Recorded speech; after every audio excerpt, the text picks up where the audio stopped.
All right, man. Cool. So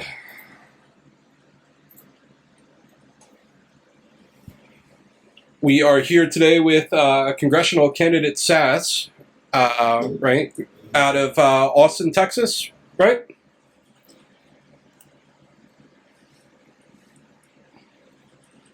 All right, yeah, I actually pulled up your stream and it was like, I was like, oh, let me mute it. Yeah. So, yeah, my name is Sass. I'm running for U.S. House of Representatives down here in Texas, and I live in Austin.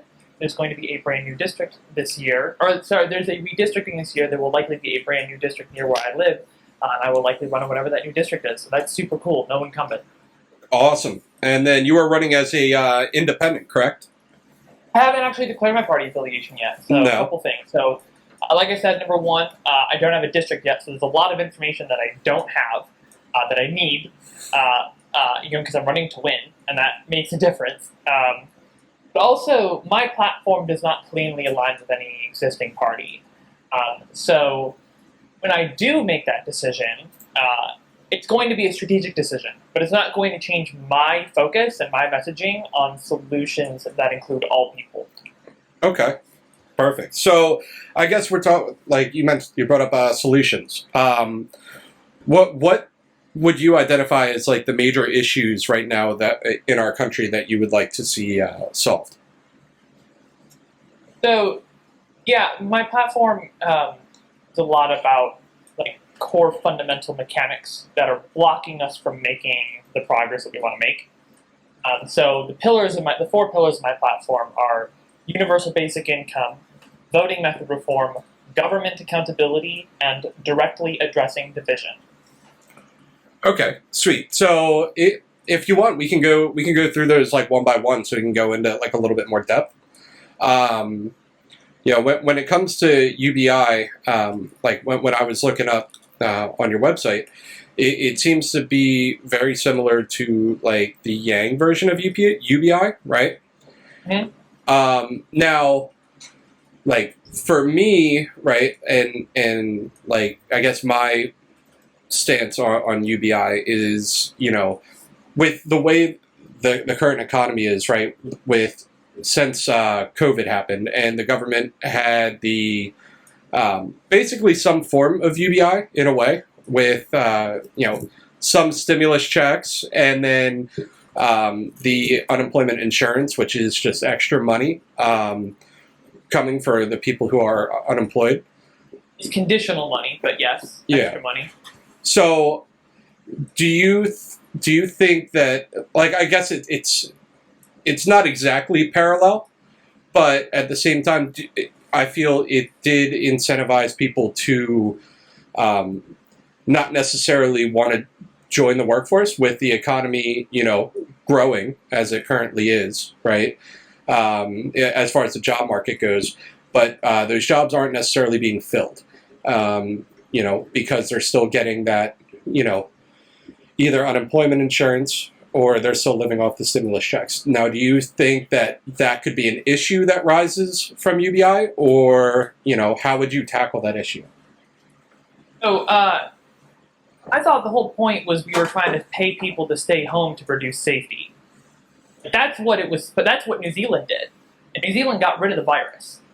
And then they were all able to go back to living normal lives and like as if nothing had changed. They did that by June of 2020. And they had 1 or 2 resurgences, but then they got it back under control. And that would have made a lot more sense. And we could still do that. So many people are so far behind, obviously, the eviction crisis that's like we're right in the middle of right now. Like, you could just write everybody a check. Everybody. Literally everybody. So it goes out quickly. Everybody a check for $25,000 and just say, stay home! We're paying you to stay home. Or even to say, like, vitamin for a smaller amount, whatever. It was just whatever number, because I'm just trying to get people out of debt. But, and say, here's your first check. And if you stay home, we'll write you another one. Everybody stay home for a couple weeks. Get rid of the virus, then we can go back to normal. So, like, that's what's supposed to be happening. But I do want to, like, emphasize the most important part of a universal basic income is the unconditional nature of it. That is what sets it apart from our other over 90 federal welfare programs. So all the other programs we have are all conditional, and those conditions are incentives, because when you're relying on that money to live, to buy groceries, to pay rent, you'll jump through all the hoops to ensure that you don't lose that money. So if we take standard welfare, for example, the second you make $1,000 a month, you lose all of your welfare benefits. That is an active incentive for people not to get promoted, not to take on more hours, not to get a second job or a better job. I would be incentivize people not to do that. When we remove the conditions, and we remove the incentives for people to behave in these strange ways, and then what it does is it unlocks people's productivity and mental capacity, because poverty, right, which is simply a lack of cash, sends people into survival mode. It puts people into scarcity mentality. So most of their mental capacity is taken up by just trying to survive. And this is what we've seen across basic income trials all over the world, dozens and dozens of them from California to Kenya. When you give people unconditional cash, that they actually become more productive. And then it also, I can talk forever and ever. So stop me if you have questions you want to talk about. No, you're good. Keep going. There's also like this thing about like talking about the economy. Well, in the economy right now, like there's a lot of bullshit labor. That is either stuff that can be done by robots or stuff that we don't need to be doing. And this labor is like, why are we trapped in this? And then there's a bunch of other labor that we do that we don't pay for. Child rearing, family care, volunteering, freelance work, artistry. This is all important stuff that people do that contribute to our communities and our society. We don't pay for it. And so an unconditional basic income will allow us to leave like jobs and labor in the 20th century and leave jobs in the past and move toward a future of freedom, where people are free to choose what they want to do with their time, expand our definition of work, and allow automation to make our lives better rather than worse, which is what it's doing right now. Sure. So I guess one of my concerns with the UBI proposal is, what is going to stop landlords or mortgage companies and food prices, gas prices from all going up a little bit, which will basically negate that UBI. So the short answer, let's focus on rent real quick. The short answer is market forces, but I want to back up. Your concern is valid. Technically, we have no way of accurately predicting the macroscopic effects of a universal basic income, and it's just implemented all at once. But the knowledge is not zero. So, for the sake of argument, let's consider rent control. Economists at large don't agree on much, but one of the few things that they have managed to find consensus on is that rent control decreases the quantity and quality of housing. The mechanism behind this is competition, market forces. If you think about it for a moment, if you look at an apartment complex, what's on the other side of the fence? Another apartment complex. Yeah. Yeah, exactly. And so if you don't like the price at one complex, you can just walk 200 feet and check out the next one. Housing is not as elastic as some other markets, but it's certainly not inelastic. In large cities, the signing rent price at any particular complex changes literally every day. And with that kind of competition, it only takes one or two complexes to decide to keep the prices down to force every other nearby complex to stay near the same price. And so, is the rent feels so high to people, but in reality, it's people's incomes are too low. That's the real problem, and that's what a basic income helps to address. Now, I will briefly say that again, if we implement the universal basic income all at once, you could have some weird corner cases, say with isolated apartment complexes, or just like an obnoxiously greedy landlord with only one or two properties. So a like very conservative vacancy control and decontrol that gradually sunsets over like 3 years could help to protect rent spikes in those corner cases. But just talking generally about the economy, the prices of things are not going to completely offset your basic income.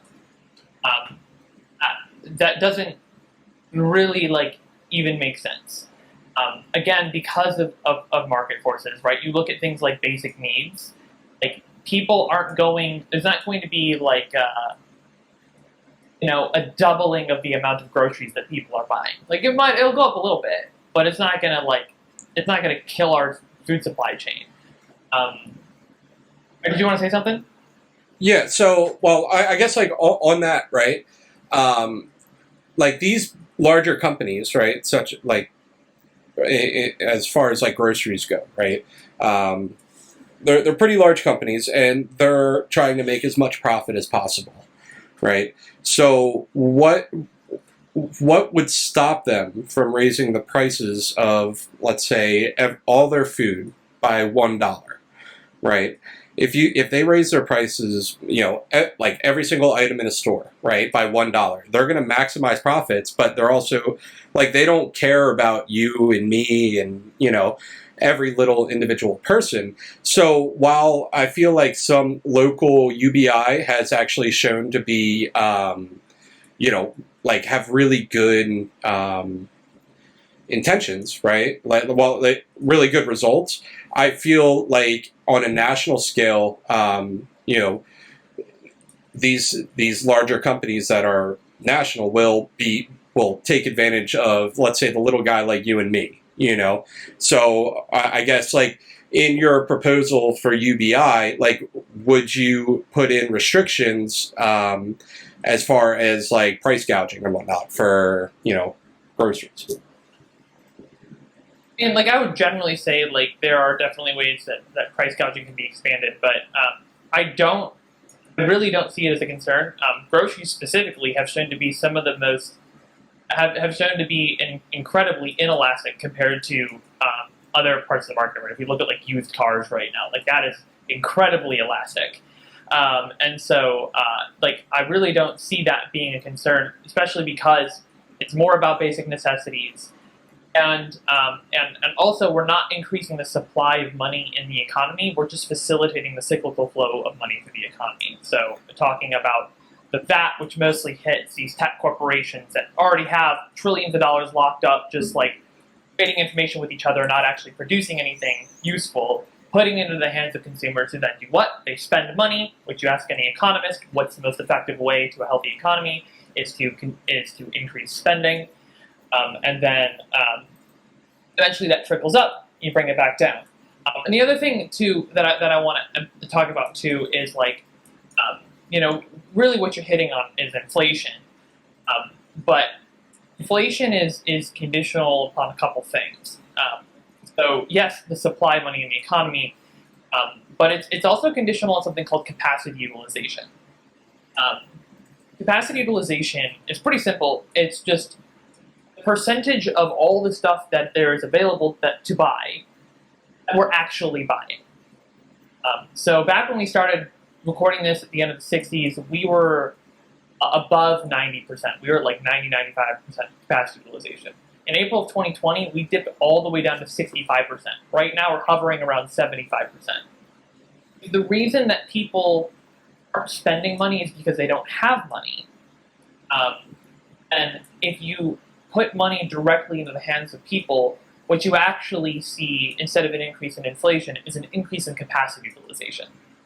So the economy actually becomes more efficient because there's less waste. People are actually able to buy the stuff that's being made. And you don't start to see any of those inflationary effects until you get closer to that 100% capacity utilization. And then if we were to print money and inject it directly into the economy, it would cause problems. Now, I will also say, if the reason people aren't spending money is because they're afraid to spend money, that can also cause problems too. But right now, a lot of people just don't have money to spend. When the unemployment has stopped and stimulus stopped, that we didn't really see almost any increase in employment, but we saw a massive increase in the number of people who went into poverty in this country. No, I would agree with that. We definitely saw it was the largest transition of wealth in the last year and a half, right? The rich got abundantly richer. Most of the money, yeah. Yeah. So much money went, whether it was coming from the people or it was coming from the government. Yes. So much of it went to these corporations and these billionaires, which is just inexcusable. And that's why we see these weird markets that are having these crazy, weird inflationary things, is because the markets got flooded with money in these weird ways, but it wasn't put into the hands of consumers to help keep things balanced. Yeah, I mean, I would say it's not only that though. As far as used cars and stuff go, a lot of it is the conductor shortage, specifically right? Travel, yeah. Yeah, is with the conductor shortage, which we don't produce here in America, right? It's all in Taiwan, and obviously, we can talk about Taiwan, but we know things aren't exactly peaceful over there with China knocking on their door.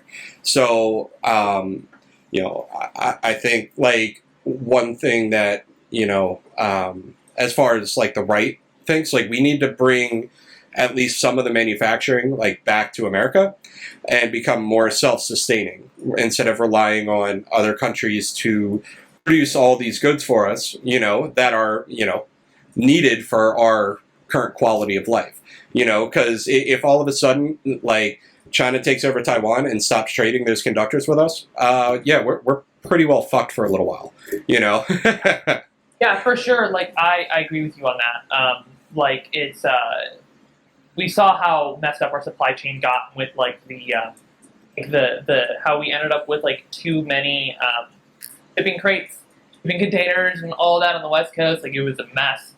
So, and that's going to require, a variety of carrots and sticks at the national level to, fixing tax codes and all these things to get a lot of that.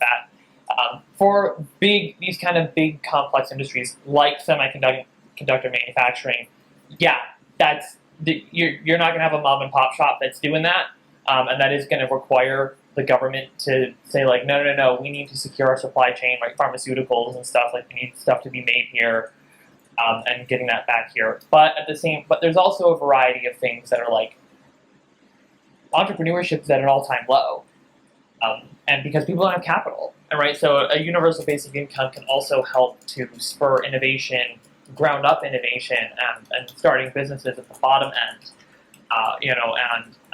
Again, it's trying to keep domestic. Totally with that. Supply chain security is a huge part of is incredibly important.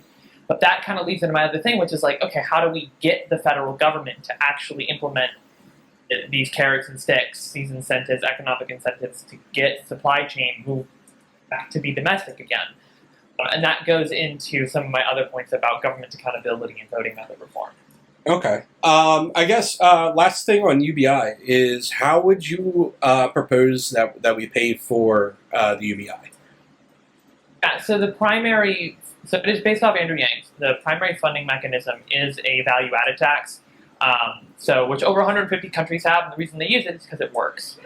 Specifically, the way I would implement it is as a transactional tax at the point of sale, much like a sales tax, but the difference is this also applies to business transactions, because many business-to-business transactions actually aren't subject to sales tax. So that's where the real money is. You're missing this huge bit here. So and you can check out my site, voteforsass.com, and I have another update coming on that soon too. I'm going to be updating the site soon. That goes into more detail about the percentages of the VAT and scaling it and exempting staple goods and cranking it up on luxury goods. But it's not the only part of how we fund it. So there's also, we save a ton of money from streamlining of welfare systems. So the UBI will be an opt-in program. You can either keep your current federal welfare benefits, or you can switch to the UBI for something more stable.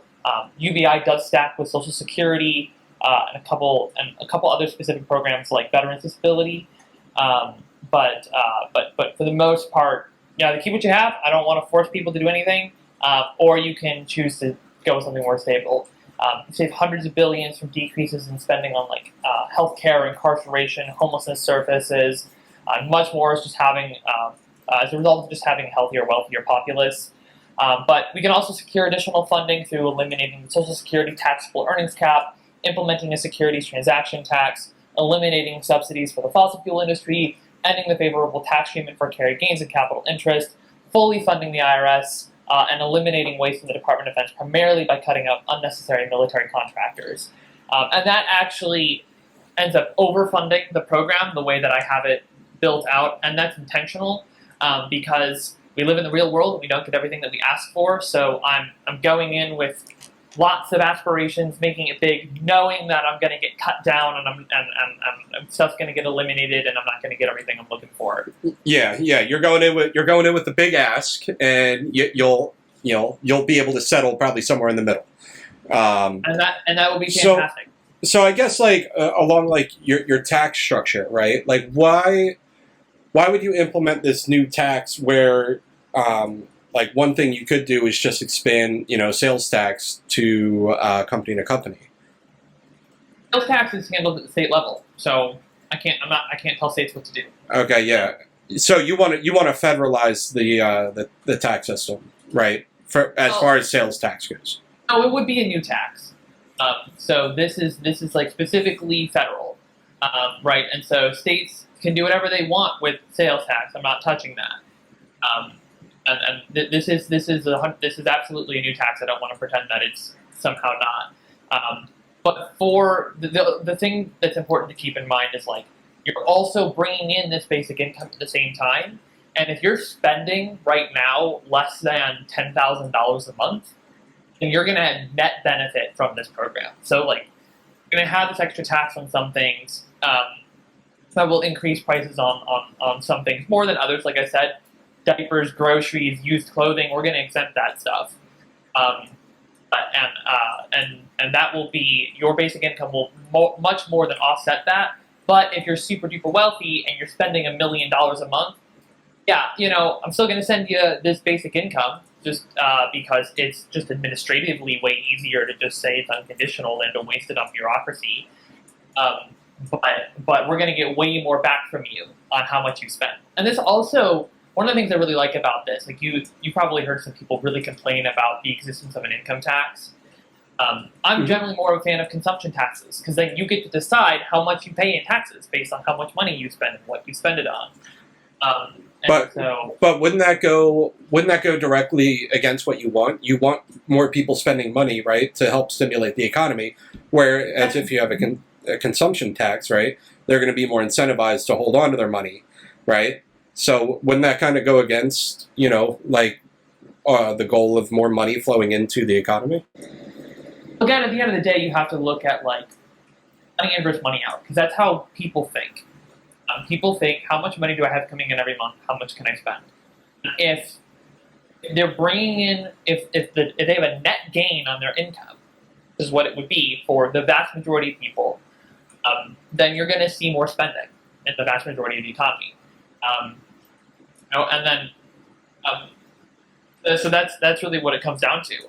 It's like, we're talking about of the 330 million people, if 300 million of them are spending more, and then you got 25 million who are about the same, and then these last couple million are like, I don't know, like I have weird personal philosophy rules about whatever, and they're spending a little bit less. Like I'm not, like macroscopically it works out. Like it doesn't.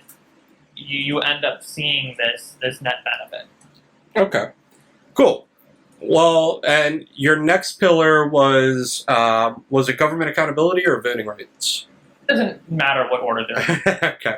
Well, which one do you want to go into? Government accountability or voting rights? I think voting method reform specifically. Okay.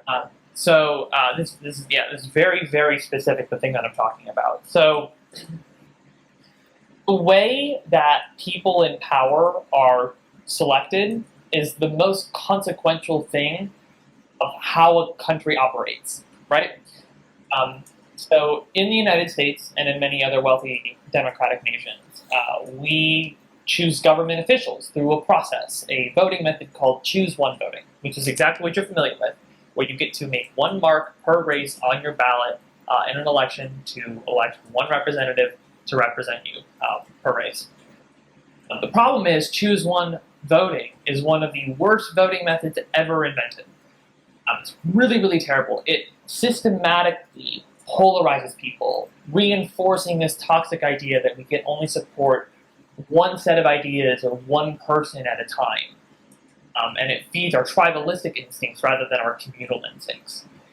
And what this leads to is the spoiler effect you've probably heard of, where similar voters split their vote between two similar candidates, and then both of those candidates then lose to a third candidate who all these voters disliked.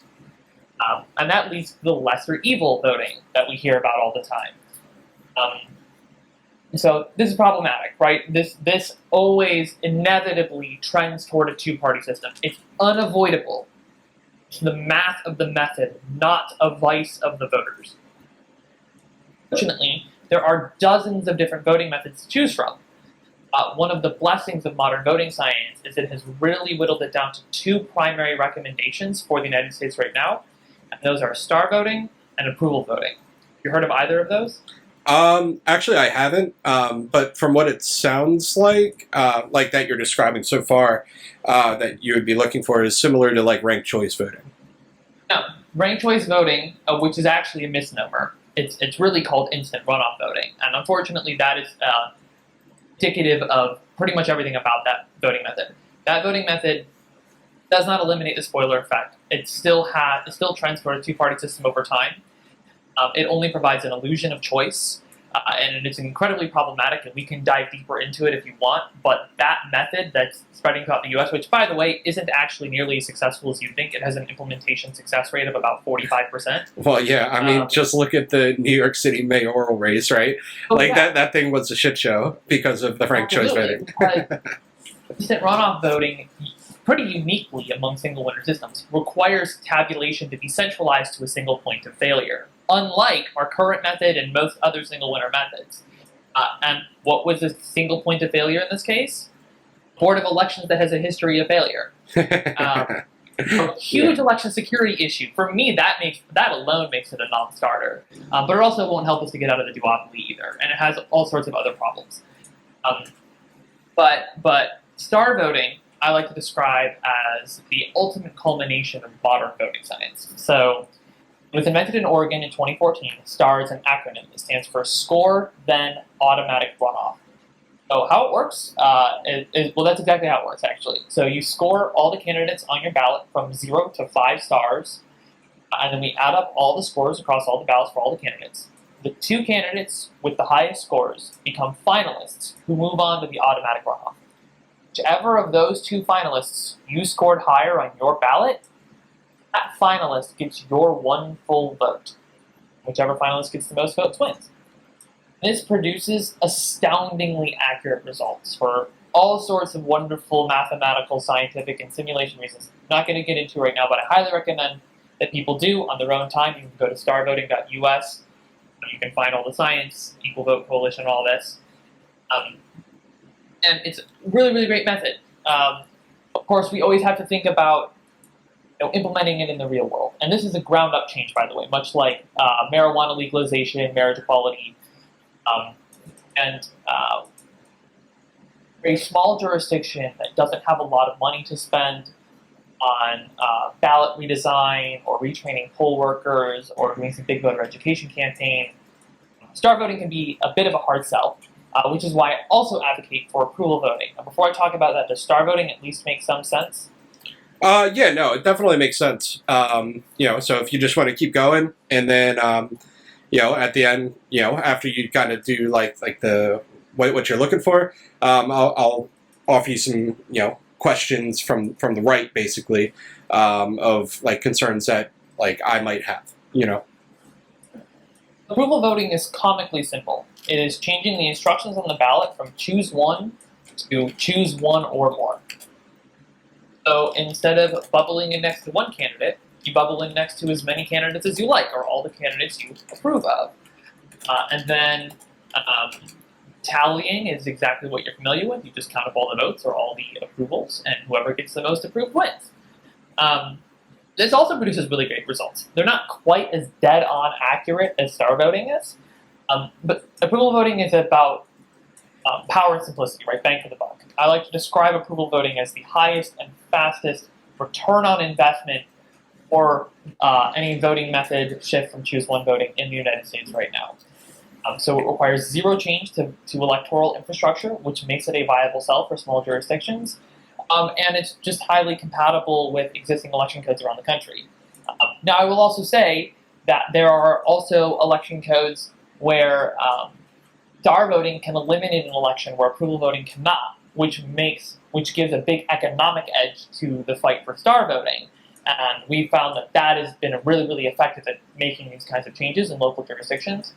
We need both of these methods. They're both really important. We can't do it with just one or the other. We absolutely need both to get through the viability issue of it. But at the end of the day, what these methods do is they flip the dynamic of our voting from polarity to consensus.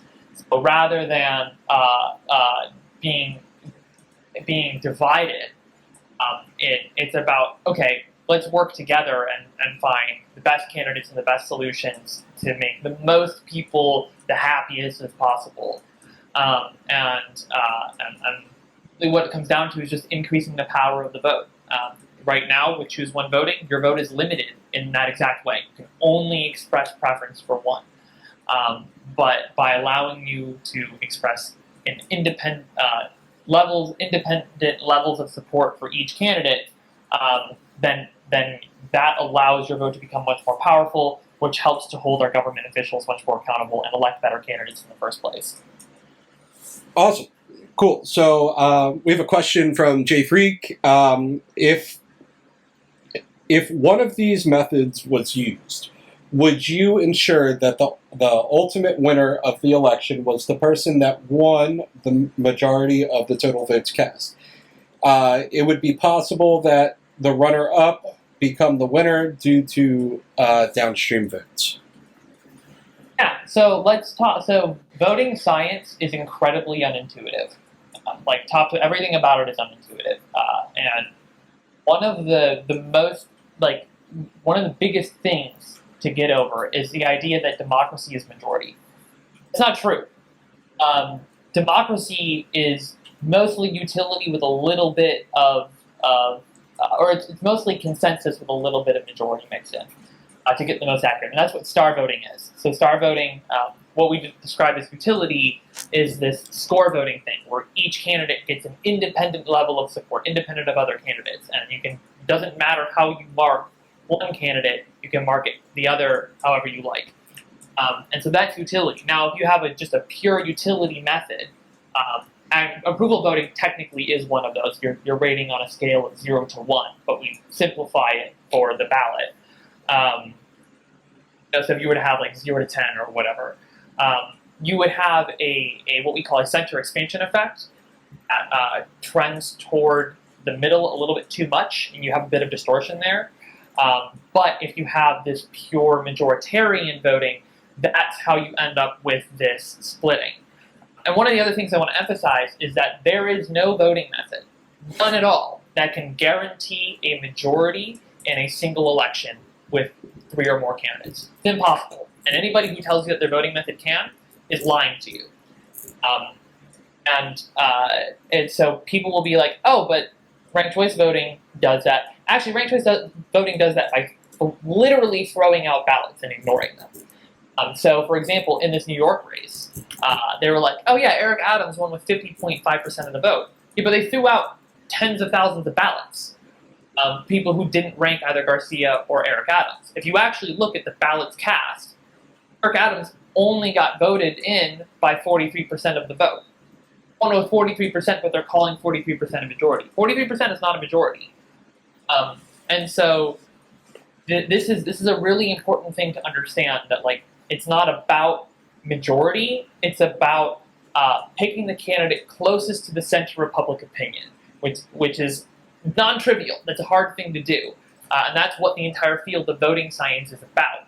Is how do we measure and model this? How do we figure out what methods work, what methods don't? How can we simulate this? What does like real world results look like? What does voter behavior look like? Looking at strategic and honest voting and different sets of candidates and electorates spread out in different ways. So no method can guarantee a majority, but I will say that among voting methods, star voting and especially approval voting have a much higher chance of electing a candidate who is supported by a majority of people than almost any other method. Particularly because in approval you can have multiple candidates with a majority of support, and that allows that really increases the chances there. Cool. So I guess a question that I have is like where exactly, what localities have done these methods that you are talking about?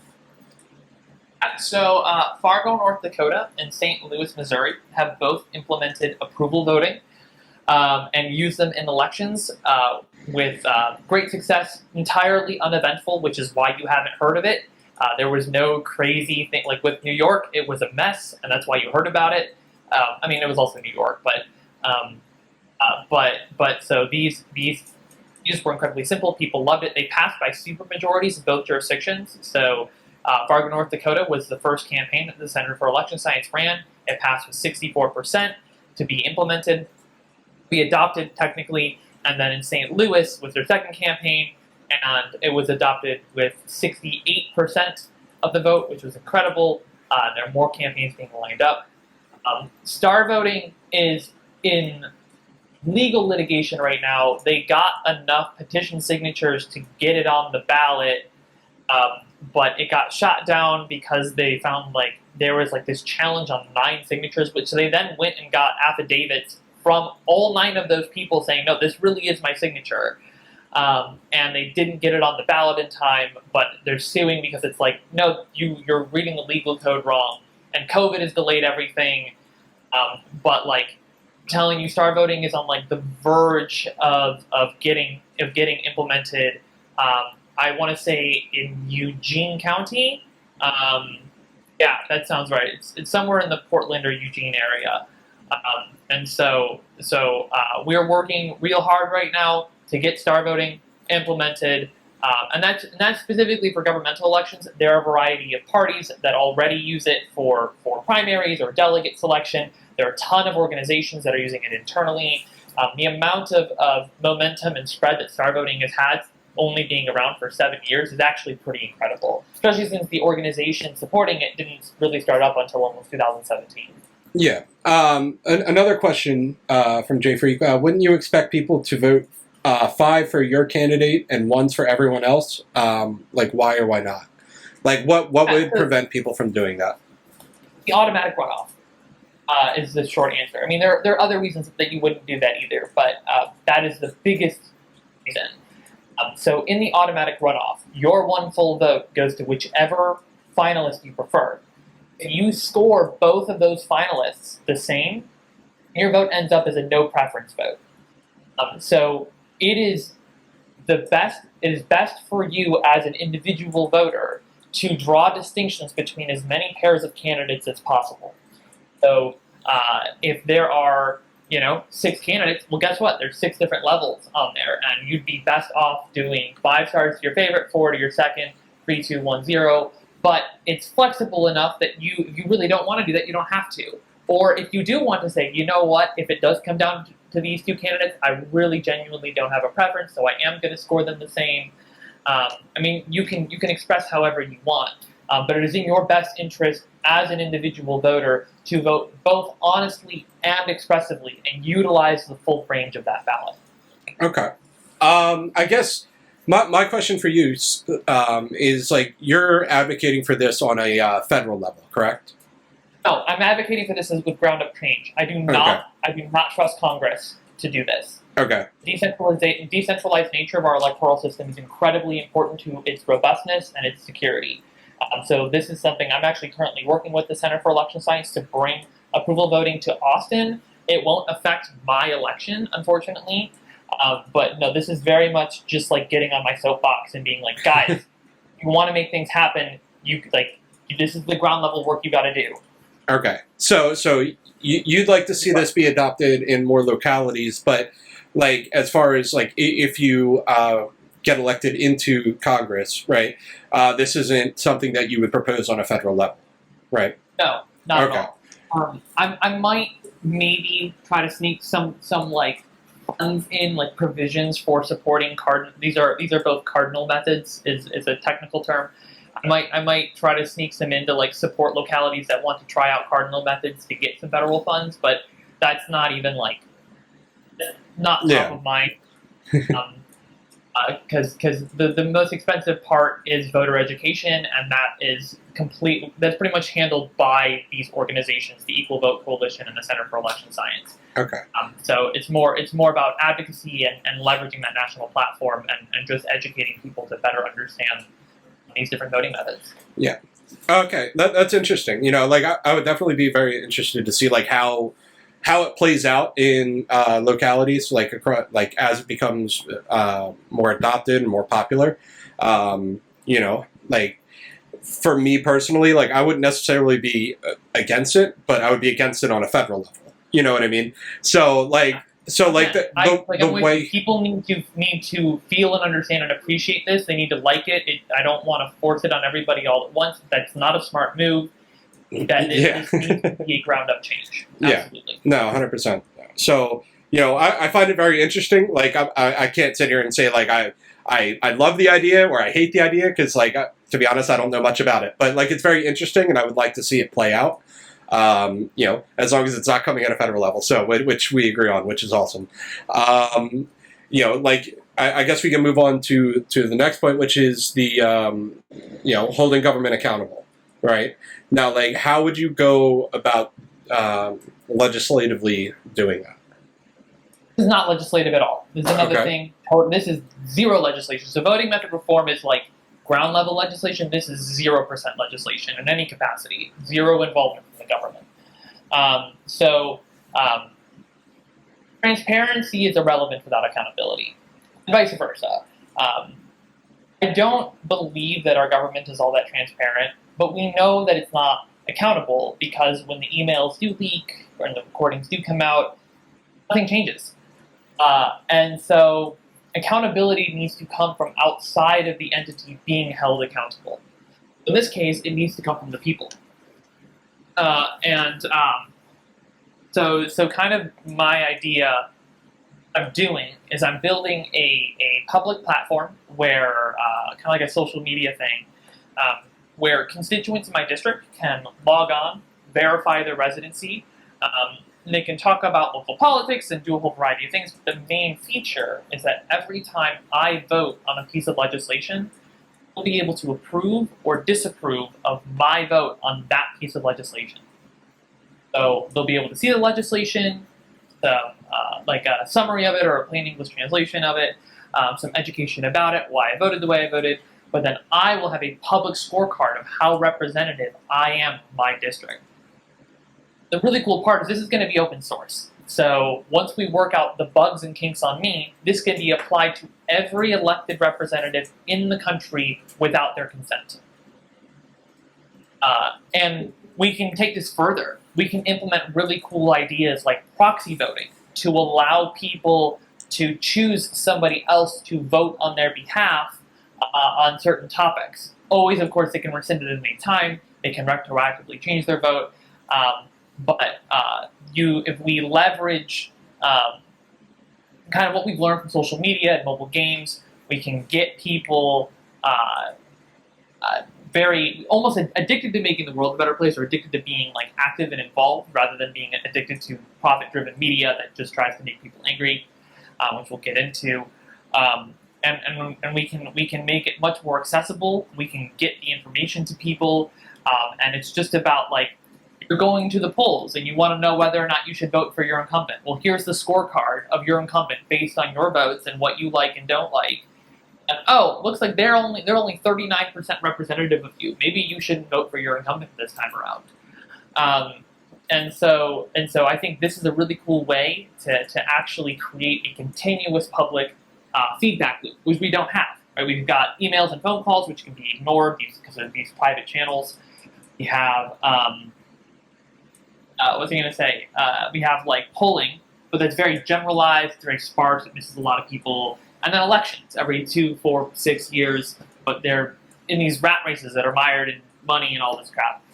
But there's another really cool feature of this, which is this empowers representatives who are fighting for the people to actually get stuff done. So, for example, I could go up to another representative and I can say, hey, I polled 10,000 people in your district. 6,000 of them said they voted for you, and of that, 70% said they support my basic income bill. The 4,000 who said they voted against you, 80% said they support my basic income bill. If you co-sponsor my bill, I will tell all of them for you for free. And then this is a kind of a 21st century hack around the gridlock in Congress right now that would allow me to bribe other representatives with votes instead of bribing them with money. But crucially, I would only be able to do it with what the people actually want. And this can also be combined with traditional polling as well, with phone calls, emails, text, door knocks, literature, right? But so yeah, I see this as a really cool way for the people to actually start holding governments accountable. Yeah, it's very interesting. I guess how would you go about funding this? Like, are we going to fund it privately? Yeah, like private donations and whatnot. No. This would be, like I said, it's open source, and this would just be funded by donations from the public, like crowdsourced. Now, I guess what kind of security would you have on it? So this way, you don't have like a bunch of people from 4chan coming in and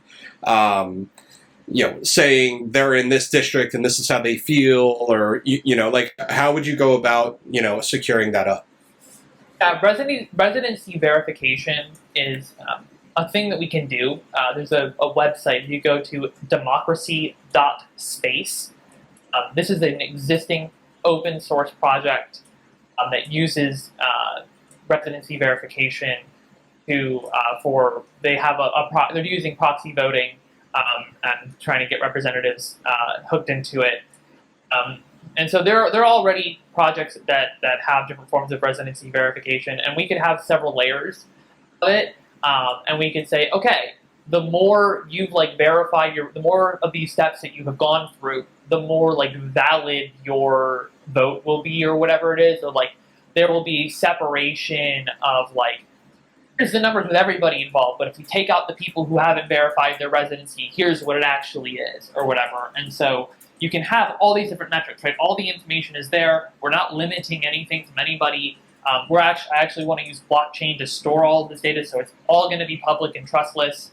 And so there are there are ways to verify residency using publicly available information, and then hopefully I would also as a politician be able to maybe leverage some other things or get some insight or whatever. But this is not unheard of. This isn't something that hasn't been done before. Residency verification is a thing, and there are a variety of different ways we can implement it. Interesting. I definitely like the idea of finding different ways to try and hold government officials accountable, because right now there's really nothing that's holding them accountable other than maybe them not getting voted in. But if they're in a deep blue or a deep red district, well, it doesn't matter. Yeah.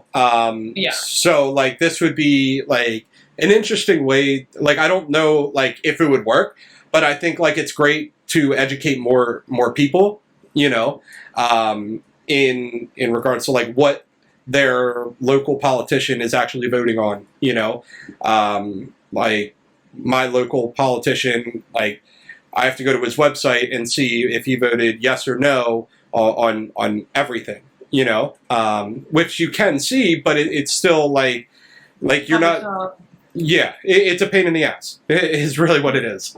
The solution needs to be more convenient than the problem, right? Yes. So if you turn it into this like sexy social media app that like sends you notifications and like combines it into your feed, so it's a combination of like posts from people in your area with like information about the way your different representatives have voted, or like it doesn't even have to be limited to votes. It can also be about like hot button topic issues. It can be like things that your representative does. Like you could have crowdsourced questions about like if you can like send private messages. If you get a private message link, or you can get a link that goes through like private messages enough to get like 10,000 people on board, then you can host a question about like, how do you feel about Ted Cruz going to Cancun in the middle of a Texas freeze? Or whatever, and then you can have that, and that could be part of his scorecard. And so it's like you can use this specifically on, it's like you can get really creative with the kinds of things you can do with this. J Freak says one pop up, the app's getting uninstalled. No problem. Oh my god, dude! You know what? I hate websites that like you're on it and it gives you the pop up to sign up for the email list or whatever, and it's like, I don't care what the conversions on that are. I don't care how many more people gets to sign up. I'm not putting that on my website. I don't need cookies, and I don't need those damn pop ups. I hate it. It's awful. I'm totally with you. Yeah. No, but like I do find it very interesting because like coming into this, I was like, how is he going to hold government accountable? Because legislatively, we're asking Congress to vote on bills to hold themselves accountable, and it's just like that's never going to happen. But like your idea is a very interesting way around it. So like it doesn't necessarily directly hold them accountable, but it could lead to that outcome because when more voters getting this information, then it's more likely that the voters will be able to hold them accountable that way. And if you combine it with better voting methods that increase the power of the vote, then it makes those votes more powerful, and it all works together, right? All of my 4 pillars, they all work together, and they all reinforce each other. So definitely, yeah.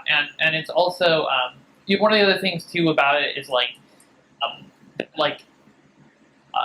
the combination. Like I would do this anyway. If I lose my election, I'm still going to make this platform. But I still feel that it's really important because then I can be the guinea pig. Because if it's like, all right, we want to try out some new feature or whatever, and it screws up. But if it screws up on me, like I'm not going to make a big fit about it, and I'm not going to freak out and be like, oh, it made me look worse than I actually am or whatever, because I believe in this. And so, and eventually I'm going to be totally hands off. That's the real goal. Is like I want the people to control this, not somebody who's in government to control it. And so like that will help to work through and avoid some of that bad PR to help get it boosted and actually make it effective. Awesome. No, I like the idea. So, your last pillar, do you want to introduce that? Directly addressing division. And so,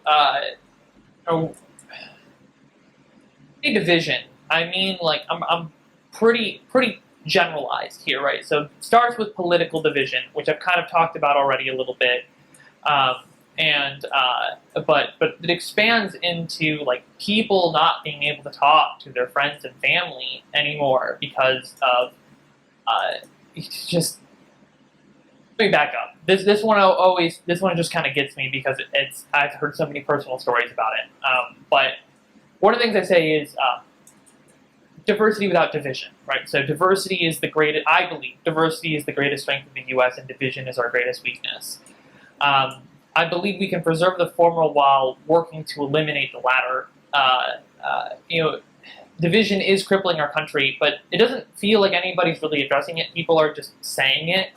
And some of the other things I'm talking about, like changing our voting method, will indirectly help with this problem, but it's a timeline thing. Like, we got to hit on it now.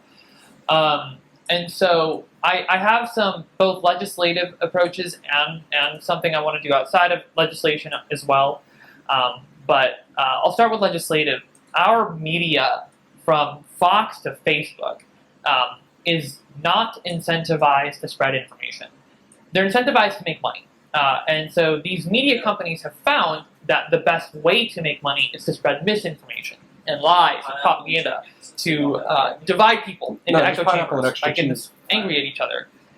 This glues us to our screens to get more eyes on ads. We actually have a term for this: doom scrolling. So my legislative idea is this: I want to cleanly define what counts as press. So we briefly put this in the context of the First Amendment. I believe in the freedom of speech for individuals, and I believe in the freedom of the press. However, when I think of freedom of the press, I think of freedom of information, not freedom of misinformation. Now, there is no algorithm for truth, but if we can separate off the interpretation and the political commentary and the entertainment into this other thing, this category, which we can then apply fairness doctrine to, right? So we used to separate, this is something we used to do, we used to have an opinion section of the newspaper and a hard news section. And then fairness doctrine dictated that in opinion programs, you had to give equal amounts of time to opposing sides of an issue. So we can apply fairness doctrine to that. We can come back to the press side of things, and we can work to decouple press from the profit motive. I have a couple ideas of how we can work toward that goal. My personal favorite that I come up with is journalism vouchers. So journalism vouchers would be, we would give $120 to each American adult every year that they can only spend on subscription journalism. So this would help to fund local journalism as well as journalism that isn't tainted by corporate sponsors. In mass, Americans don't like the trend of current media, so I really do see the vast majority of this money going toward quality, independent sources. This again, this helps to decouple it from that kind of like corporate, the like tainting. There are other things I want to do, like have low conditionality funding for local and investigative and independent journalism. We can have a program for that. We can have matching grants for municipalities to support local journalism in their areas. But everything would have to be, there would have to be required to be more disclosure about different types of media. So if you have an opinion a political commentary show, that's fine. But at the beginning of it and on screen the whole time, you have to say, this is not news, or whatever it end up being. But then in a news program, you say, this is news. And so what this does overall is a decentralization of sources and narratives. So it would give Americans more ways to discover information about their communities without having to focus on centralized media narratives. And so now, I don't... No, Go ahead. Real quick. Isn't that kind of already happening with like the expansion of independent media? Without like necessarily getting into like the legislative aspect of it. It seems like the expansion of independent media has been, very large over the last, especially year and a half with everyone being, since COVID started, and which I think is great. But at the same time, there is a lot of misinformation floating out there, and on both sides. It doesn't matter which side; both sides have misinformation. Now, I guess my question to you would be like, who would be able to discern what the truth is? And like I said, there is no algorithm for truth. There's and the question is like, what happens en masse, right? So,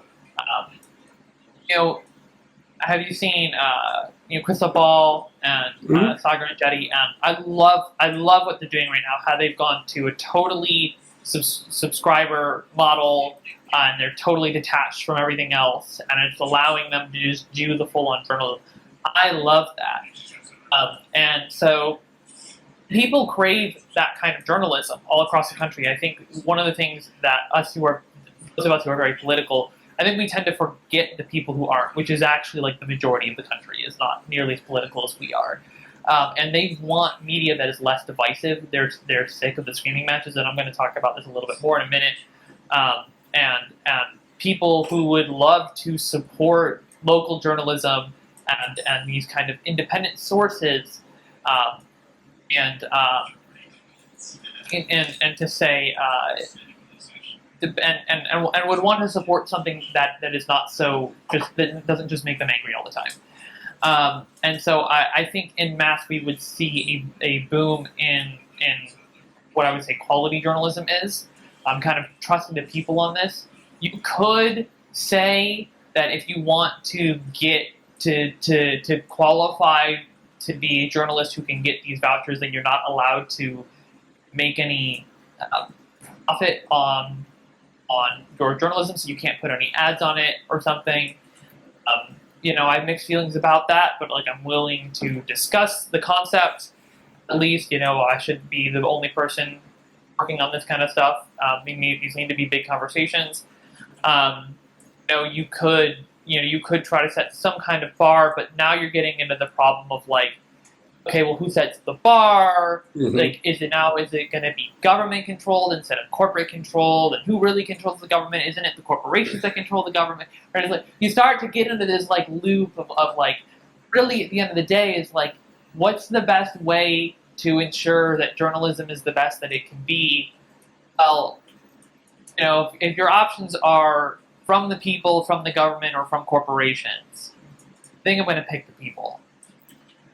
Yeah. I mean... Yeah, no, I got you. I think, like, I don't know. I believe, like, the majority of Americans know that Fox News is right-leaning, is a right-leaning source. And I would hope the majority of people realize that CNN and MSNBC are left-leaning sources, right?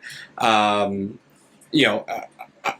sure there's some people that don't know the difference. I think, years ago, CNN used to be a lot more neutral, kind of the neutral between Fox and MSNBC, but now it seems like there is no, like, neutral. And they got really anti-Trump and they kind of stuck with it. Well, they're still with it. Like, every day they still bring up Trump. Yeah. Because that's, like, they were struggling before Trump, and then Trump basically saved their company. And then, now that Trump's gone, like they're struggling again, so they keep trying to bring him up. So it's very, like, I understand trying to get rid of the profit motive, but at the same time, then we're bringing the government involved into the media, and I think that's an issue as well. I don't know.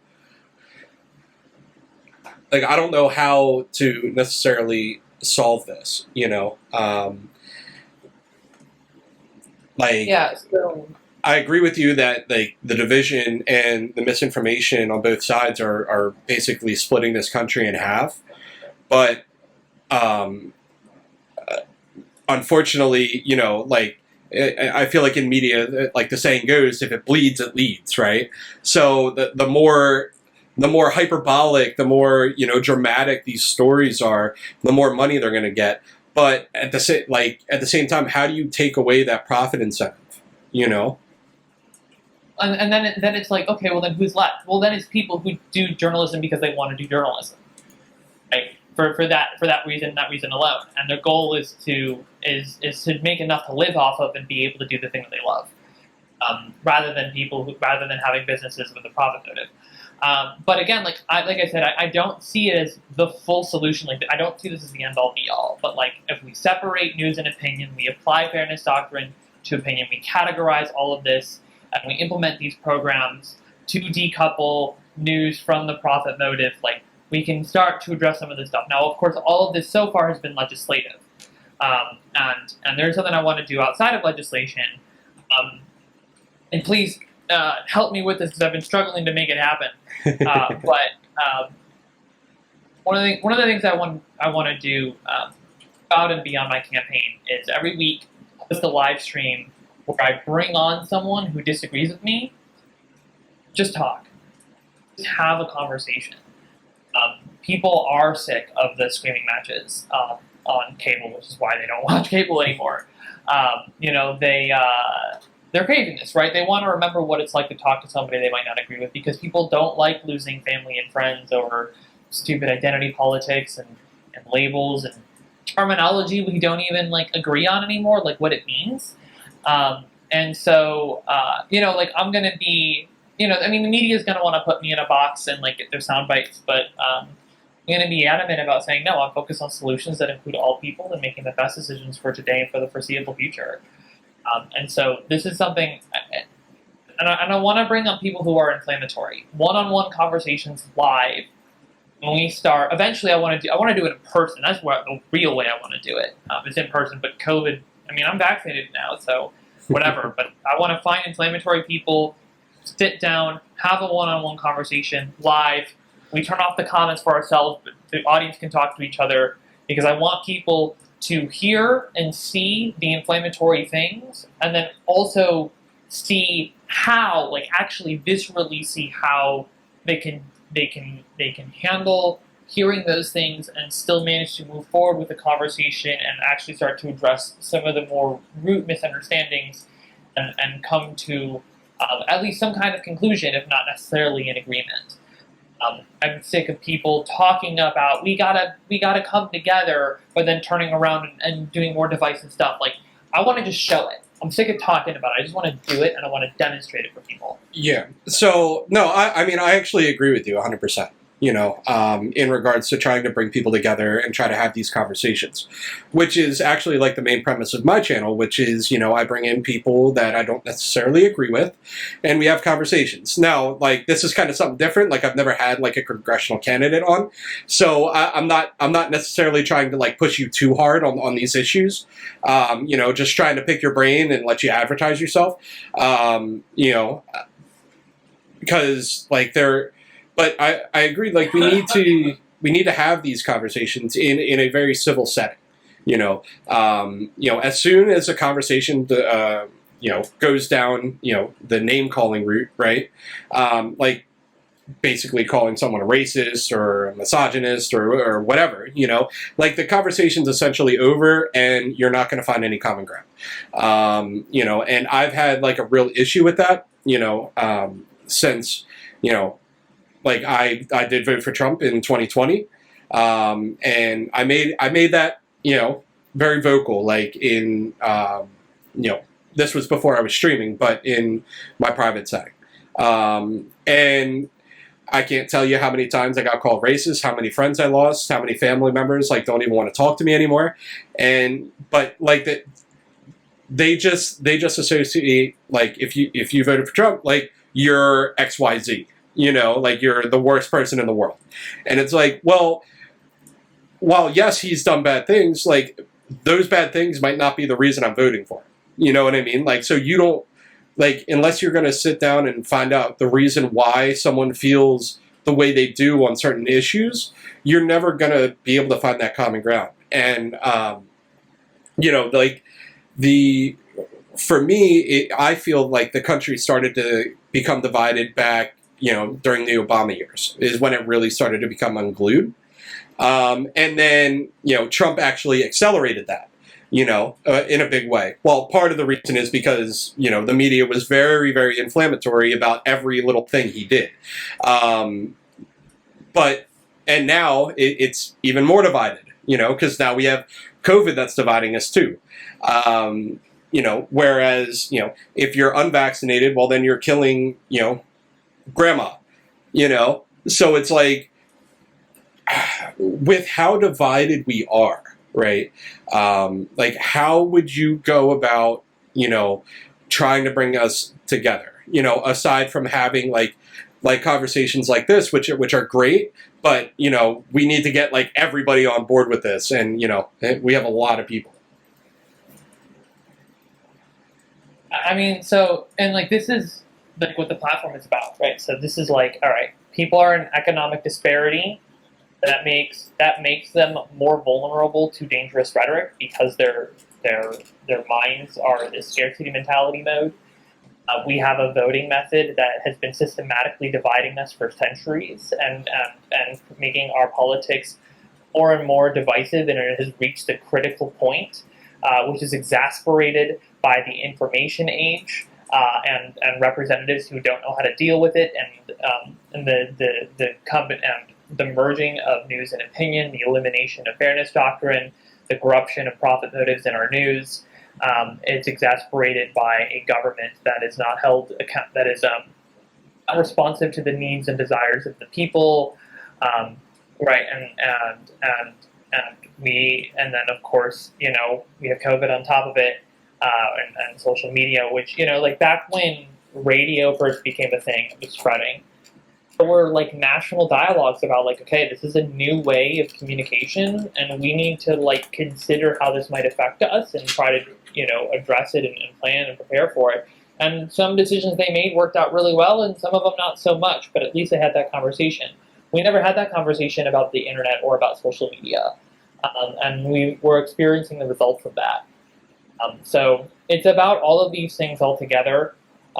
You know, trying, you know, addressing it. They all feed into each other, and this is what my platform is about. Is like we just got to start working at it. So that's really what it comes down to. Yeah. So I guess like specifically a question I would have for you, like a specific example of current division that we're seeing, you know, in regards to, you know, the vaccination process, right?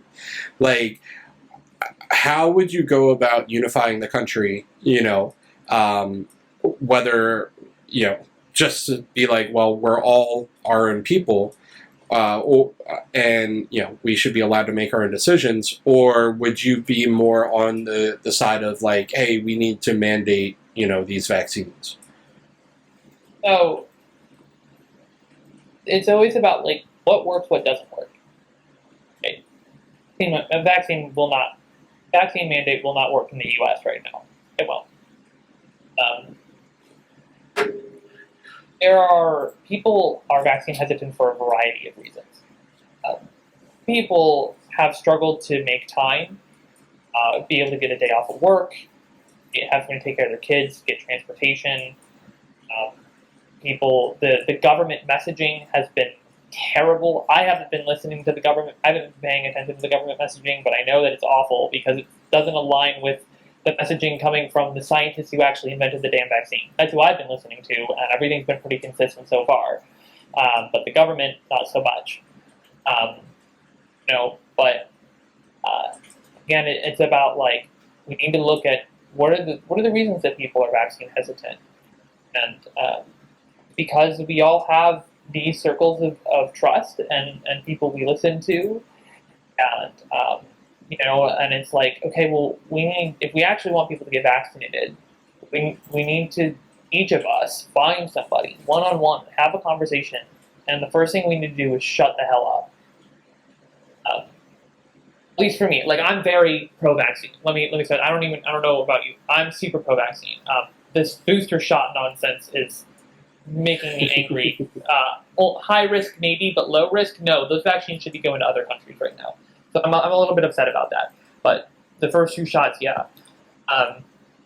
But like it's about having those one-on-one conversations with people and listening first and foremost. Really listening. That's the first thing that needs to happen.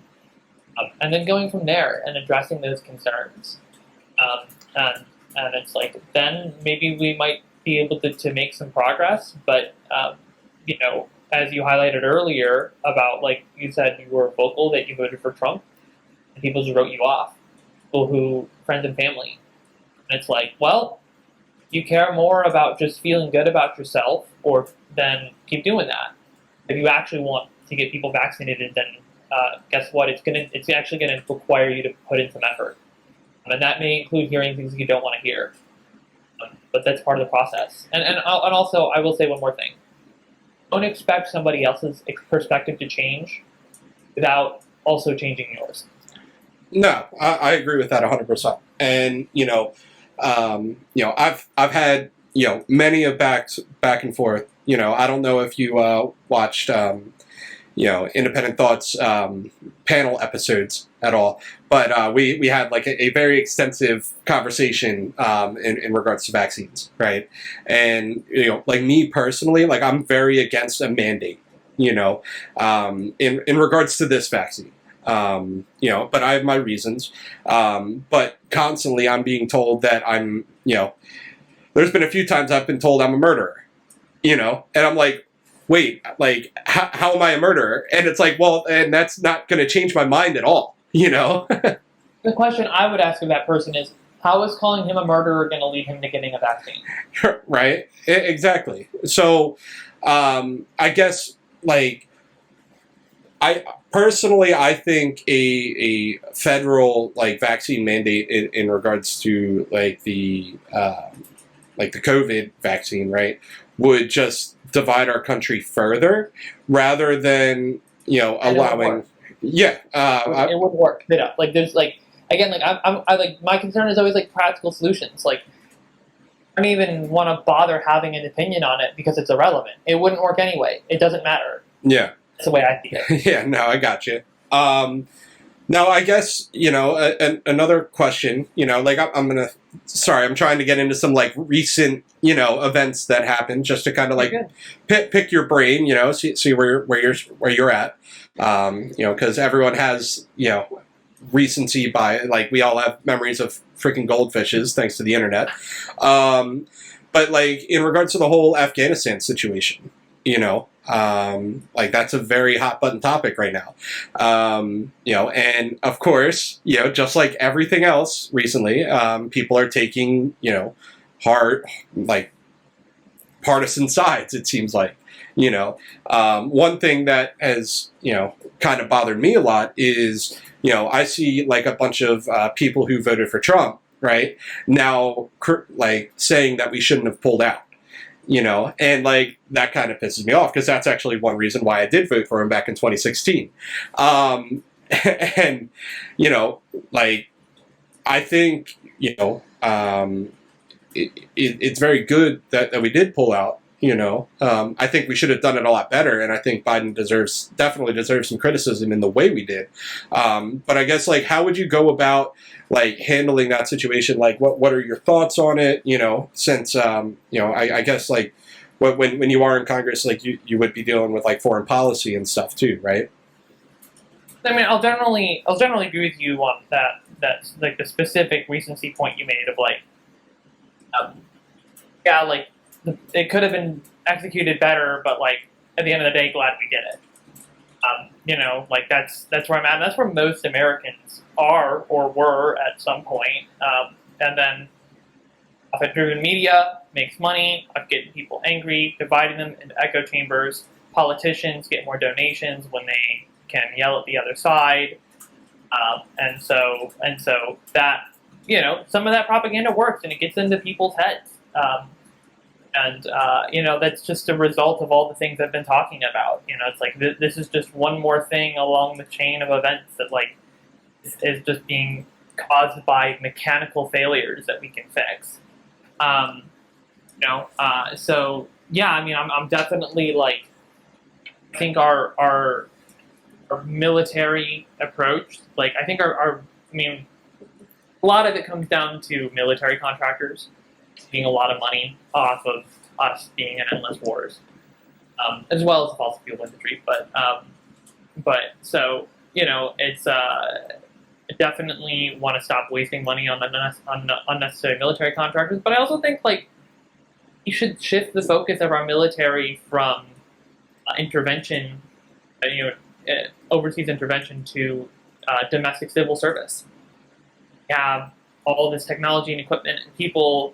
There's so much work that needs to be done just here in the country that we could leverage that.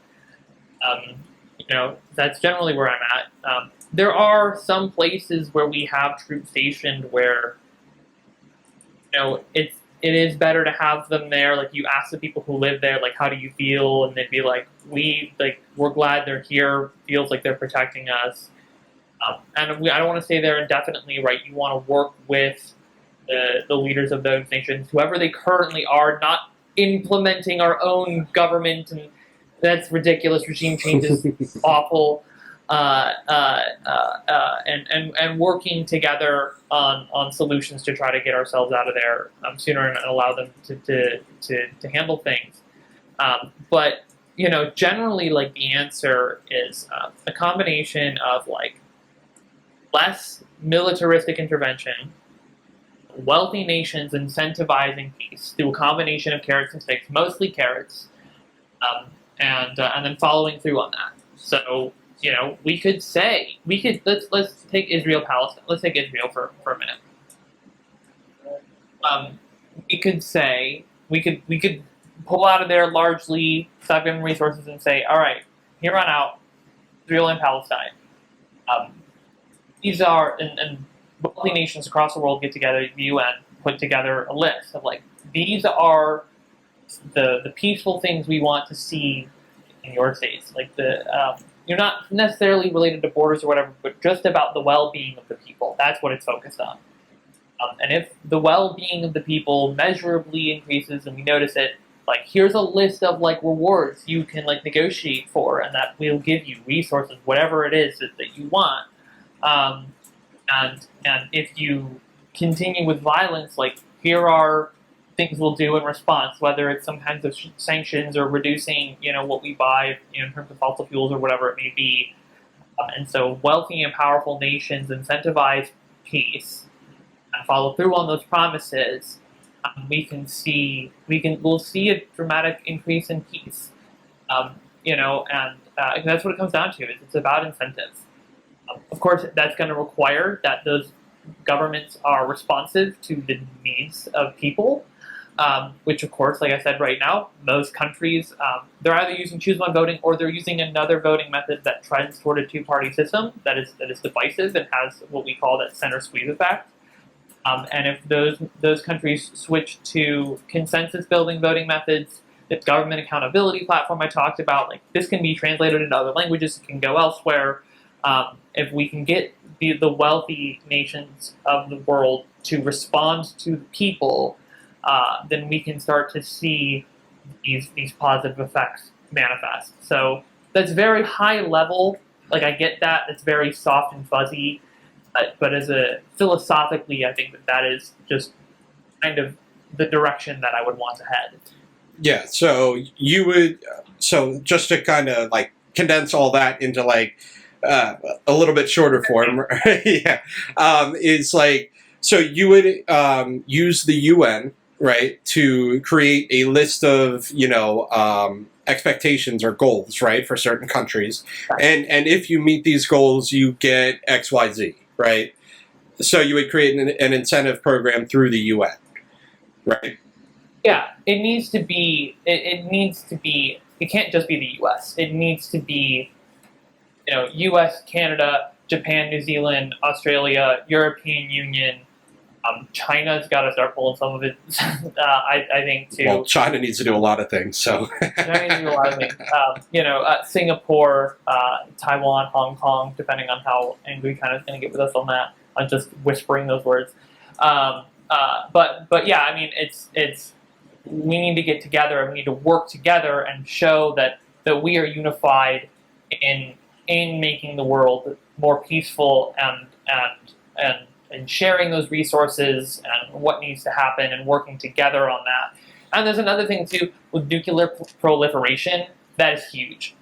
It's not just that the U.S. and Russia have slowed nuclear disarmament down to a crawl. It's also that the U.S. is like has military intervention in half the world right now. That's like why some countries are like, yeah, no, we need nukes. Like, clearly we can't trust y'all. So that's just that's kind of a tangent, but I've been kind of digging into the details on that recently. So recency bias there. Well, yeah, no, I mean, we get, it's no secret that the U.S. has military bases basically all over the country, and if we needed to strike somewhere quickly, we could because we have a base nearby. That's no secret. So, which I don't necessarily agree with either. And I think pulling out of Afghanistan, Iraq, and Syria kind of helps us out in a way, because now like geopolitically, it's actually smart for us to at least stay in one of them. But then again, we have Israel and Turkey pretty close by, and we have bases there. So it's like, I don't know. I agree that it shouldn't be the U.S. seen as like the intervention force or like the arbiters of peace, all over the globe, and it needs to be more of like a unified thing.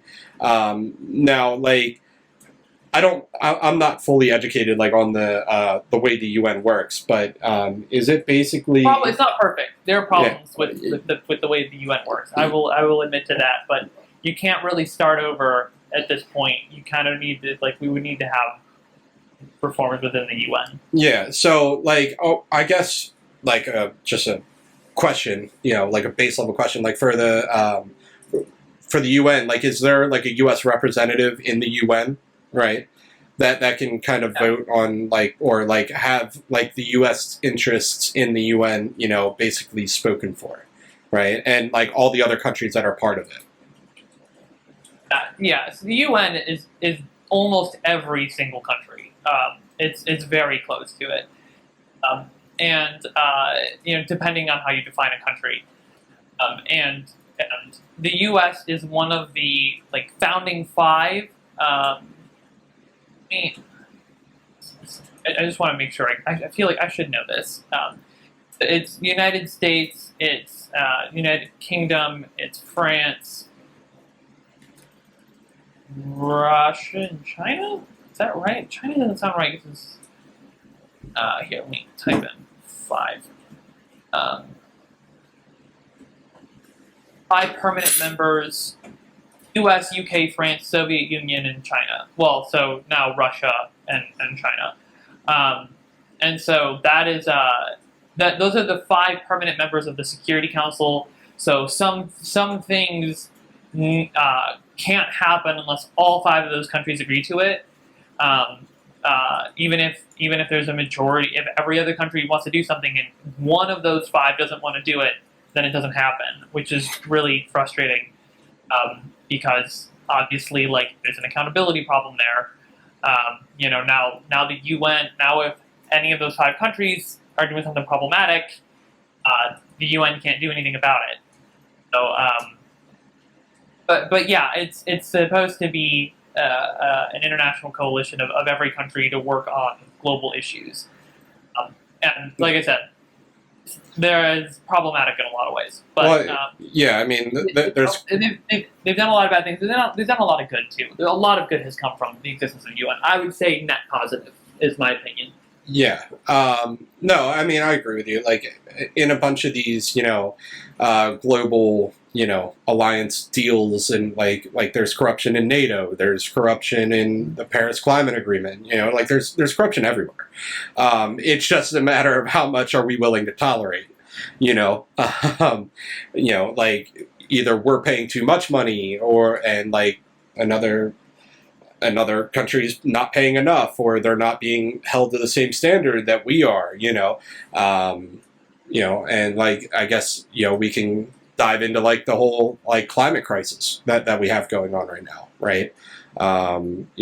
We got back into the Paris Climate Agreement, Paris Climate Accords, right? Which I don't know, how good it is that we're back in there, because our carbon emissions have continued to fall, since, throughout the entire Trump presidency, even after we pulled out of the Paris Climate Accords. The issue I see with it is that no one is holding China accountable for all their greenhouse emissions, right? Because I believe it's India and China that are that have the majority of greenhouse emissions currently, so right? It's China, U.S. is a close second, and then everybody, and then a distant third would be I don't know who the distant third is. I think it's India, if I remember correctly. Yeah, they will be eventually, but for now they're not. Most in part they eat a lot. They're very vegetarian and still very very agrarian. they haven't quite reached. They're lagging behind China's industrialization by a good 20 or 30 years. Yeah, So but you understand kind of what I'm saying though is like, China's technically part of the Paris Climate Accord, but they're not holding up any end of that bargain at all. Like they're opening new coal mines constantly, coal factories, and it's like, well, the U.S. has been vastly transitioning away from coal. Coal's Well, I mean, coal isn't nearly as prominent as it was one day, like, yeah, you get some, like, you have like a charcoal grill or something, or like a couple coal-powered, trains, maybe a couple coal-powered factories, but I feel like the regulations around that are very strict in our country, whereas, because we're adhering to the standards in the climate agreement, but like there's no enforcement arm of this agreement, right? Because China basically has a bunch of countries by the balls because they make so much material for other countries. So it's kind of, you know what I mean? It's like, how are we going to enforce that? Like I said, there's an accountability issue with the UN and these 5 nations. I don't think the Paris Accords are nearly enough. Like, it's not even close. I think it's pretty puny and pathetic compared to what we actually need to do, in my opinion. And I know that there are people who disagree with me on that, and we can talk about that more if you want. I mean, at the end of the day, we're talking about climate. We're talking about the environment. It's going to require sustained action from wealthy governments. That's what it's going to require. The scale is just too big now. Private industry can't fix this on its own. It needs only wealthy nations have the resources and the people that are with the availability and the capacity to really start addressing something this big. And that's going to require that all of these governments are responsive to the needs and desires of the people, which comes back to my platform, which is, it's voting method reform, it's government accountability. Everything always comes back to my platform. Like this isn't arbitrary. Like, this is very well. Like, man, I thought of it. I really went through every issue. It's like, well, why don't we have healthcare? Because the government's not responsive to us. Like, why aren't we addressing climate issue? Because the government's not responsive to us. Like, how do we get that? Like, why are we? So it's very much. If we want to start making things happen, right? If we want to hold China accountable, then we're going to need every other wealthy nation in the world to get together and say, hey, China, we're going to stop buying things from you. Yeah, they will call. They would call our bluff so hard because we wouldn't be able to survive without China. I know. But again, it's like, okay, cool. Prepare to say that, right? Like, get the manufacturing back domestically. Like, work on this stuff. Like, put things in place. Like, it doesn't happen overnight, right? But like, we can work toward these kinds of things. But I mean, that's what it comes down to, is like, we need to just have the systems and the structures and the mechanics in place, make the people who are in power responsive to the masses. And I guess, like, what would you like to see as a solution, though, to climate change? Like, as like a viable, decently short-term solution? There doesn't exist one. I'll just say, like, it doesn't exist. Straight up. We have already crossed multiple critical thresholds. The scale of the problem, again, like I said, is literally too big to fathom. It is beyond what our puny human minds can handle. And there's a survivor bias issue at play as well. 12.6 million people around the world die each year due to their environment, right? So famines, poor air quality, droughts, floods, heat waves, toxic chemical exposure, natural disasters. Those 12.6 million people who die each year, they're not around any longer to tell us how bad it is.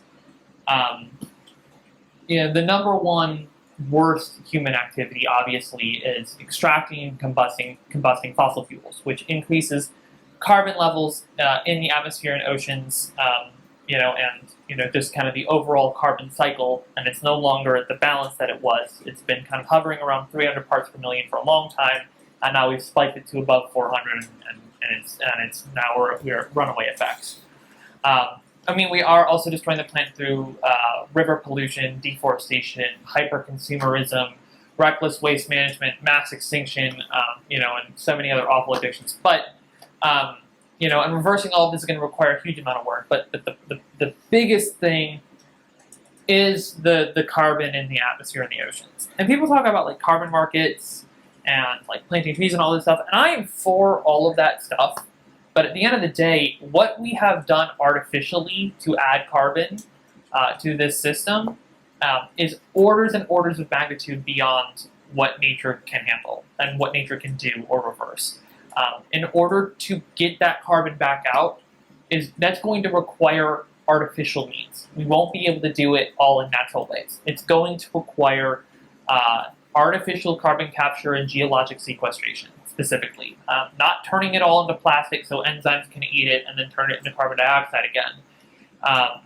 I'd just manually storing it underground. And in our current economic system, there's no market value there. This is just something that wealthy governments are going to have to put up and shut up about, because it's that or natural disaster. But again, natural disaster is coming. Before I get there, I will say, scaled carbon capture and sequestration doesn't exist yet, but we need a lot of funding put into it. We just saw Elon Musk put like $100 million for the X Prize to come up with it, and he was like, and I'll give more if that's what it takes. But $100 million is nothing to the $100 trillion that's needed, and so this is something that is required for environmental recovery. But I want to emphasize something that environmental scientists are keenly aware of and are currently in grief counseling over, that the public really hasn't grappled with yet, which is that the summer when no food grows is coming a lot sooner than we think. So when I was talking earlier about, cross the critical thresholds already, the world reliance on burning fossil fuels has too much inertia. And it's not unreasonable that huge portions of humanity will be forced to live and produce necessities like food and water primarily or entirely indoors within a few decades. This is in addition to the massive sustained resources and effort from wealthy nations to restore the planet to pre-industrial health, will simultaneously have to find ways to survive in the interim. This is going to require moving entire communities to higher ground. It's going to require food and resource rationing at some point, probably. We got hydroponics and stuff, but we need to get way better at rainwater collection, dehumidification, desalinization.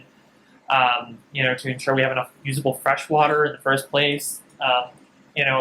Unfortunately, there's not a lot on this topic of survival. A lot of work hasn't been done on scaled solutions in this area, so we quite literally don't know where to start because the conversation has hardly begun.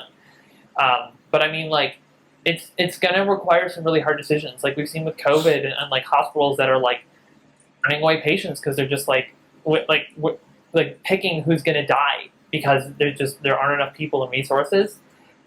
We might start seeing that on a mass scale when it comes to food and water, and which is so crazy because this is a problem we thought we solved back in the 70s when we invented rice that we could grow anywhere in the world any time of the year.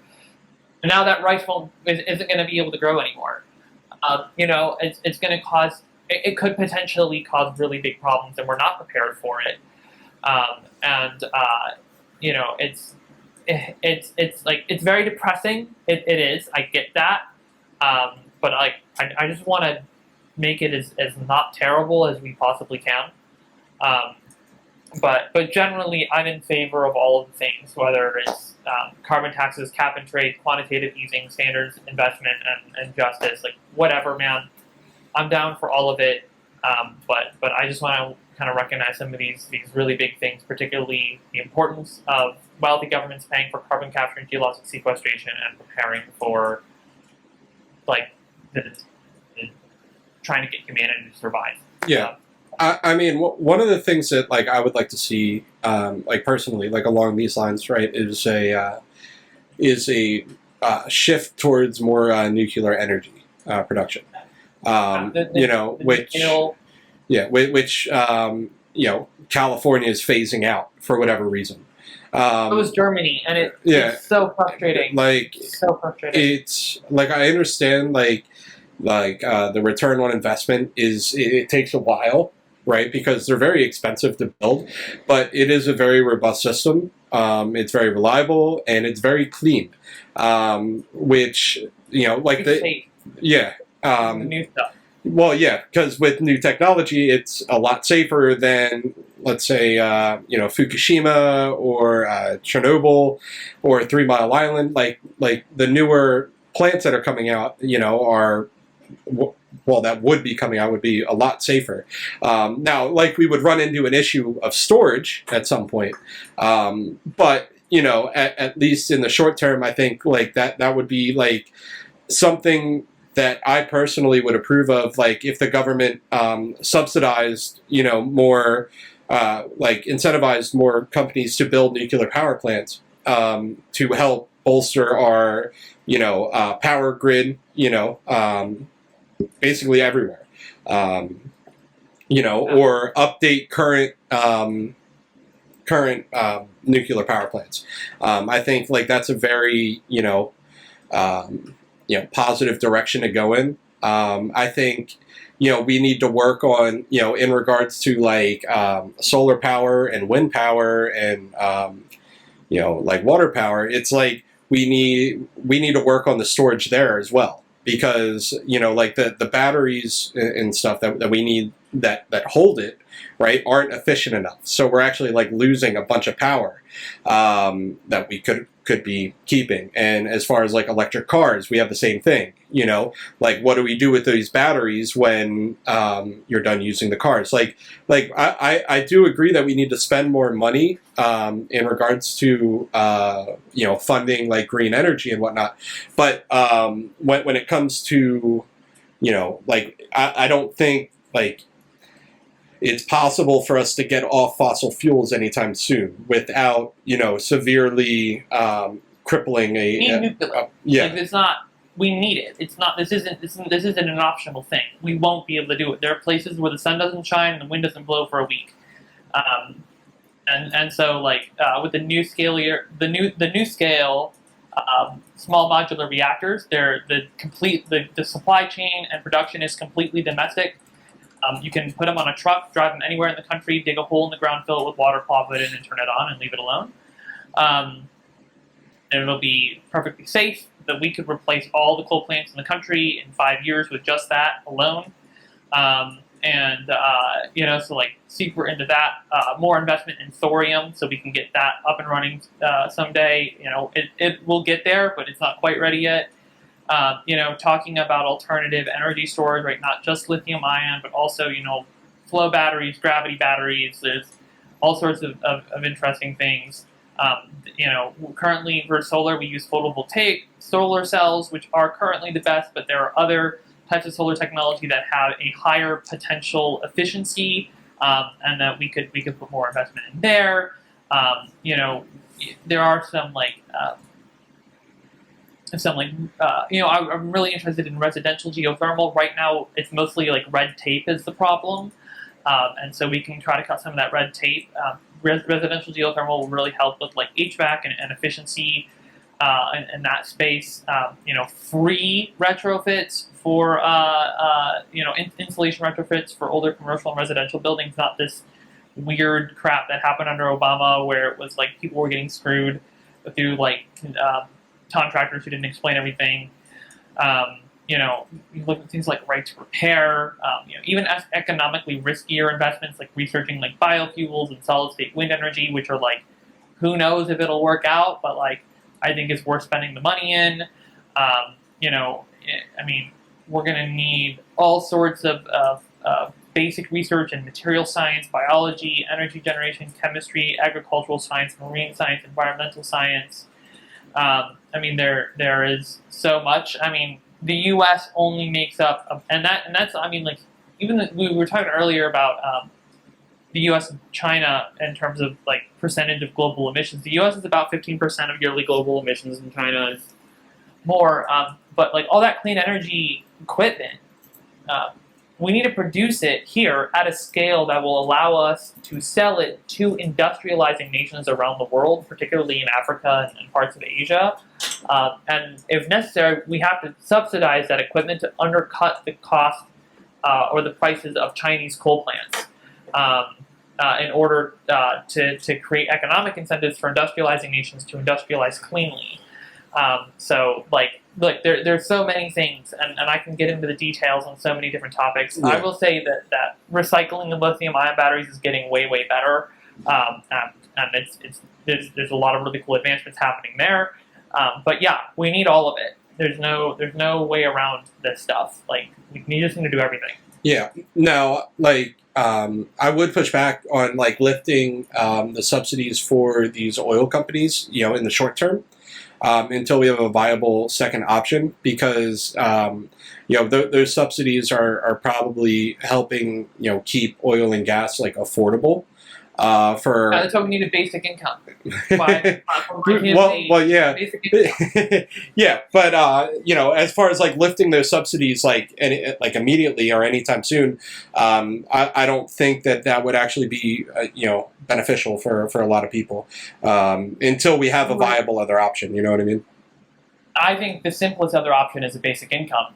Get a basic income in place, and then we can start to lift these subsidies. And then it's like, all right, well, if gas goes from $2.50 to $3.50, like people will be able to absorb that without like it being devastating.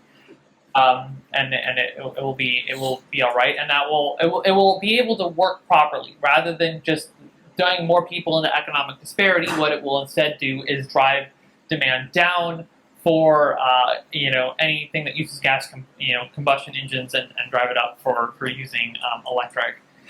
And it is also important. Like, we got to make sure that the supply chains are environmentally friendly too. Like, this is a huge thing. Like, an electric vehicle made by a legacy vehicle manufacturer is like arguably not really that much better on carbon footprint than a combustion vehicle, but made by one of the new startups, Tesla, Rivian, or Lucid, or whatever, like these companies are very conscious about their entire supply chains, and so then the carbon footprint actually ends up being a lot better on their vehicles.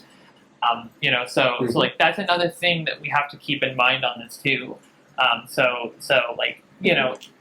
These issues always, when it comes to like environment, like it's always more complicated when you start to peel back the layers.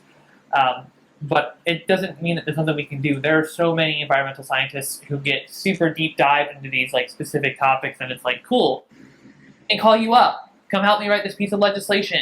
Let's make it happen the right way. Like, we can do it. So yeah. Awesome. Well, that was the climate topic. One last topic I wanted to cover, if that's all right with you, and then we can go into a little bit of Q&A with some of the chat. Does that work for you? Awesome. Now, I guess, like, what are your thoughts around the whole, defund the police movement, like police reform? Like, what are your thoughts there? So the phrase defund the police is an intentionally provocative term referring to moving funds away from the parts of police that don't work and into programs that do work. There's no single thing here, right? And this goes into something you and I talked about when I first got on, about like how a lot of these terms have just been distorted and twisted and don't really mean anything anymore, and everybody interprets them differently and they're not clear. But I'll say the underlying incentive structures for our police are broken, from unjust laws to poor trauma support. Like I said, there's no single shift that's going to end police brutality, but I see the federal government's role, because I'm always thinking about this from a federal perspective, primarily being supporting communities and implementing the changes needed in their respective jurisdictions. So the simplest thing Congress can do to bring more accountability to the police is to fully fund the Department of Justice, right? So an administration that already exists to hold police departments accountable, but it just currently lacks the resources to do so. Additionally, at the federal level, we can outlaw qualified immunity nationally to help ensure that police are not above the law and that the checks and balances of the judicial branch are not tainted by corruption from the executive branch. For communities that want to start up emergency social services programs or additional police training, federal government can provide matching funds to help get those programs off the ground.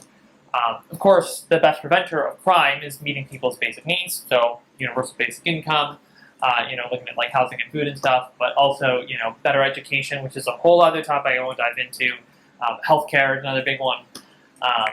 But furthermore, Congress can create incentives, active incentives for friendlier police. So we can construct and support additional training programs by connecting them to certifications in areas like de-escalation and anti-discrimination.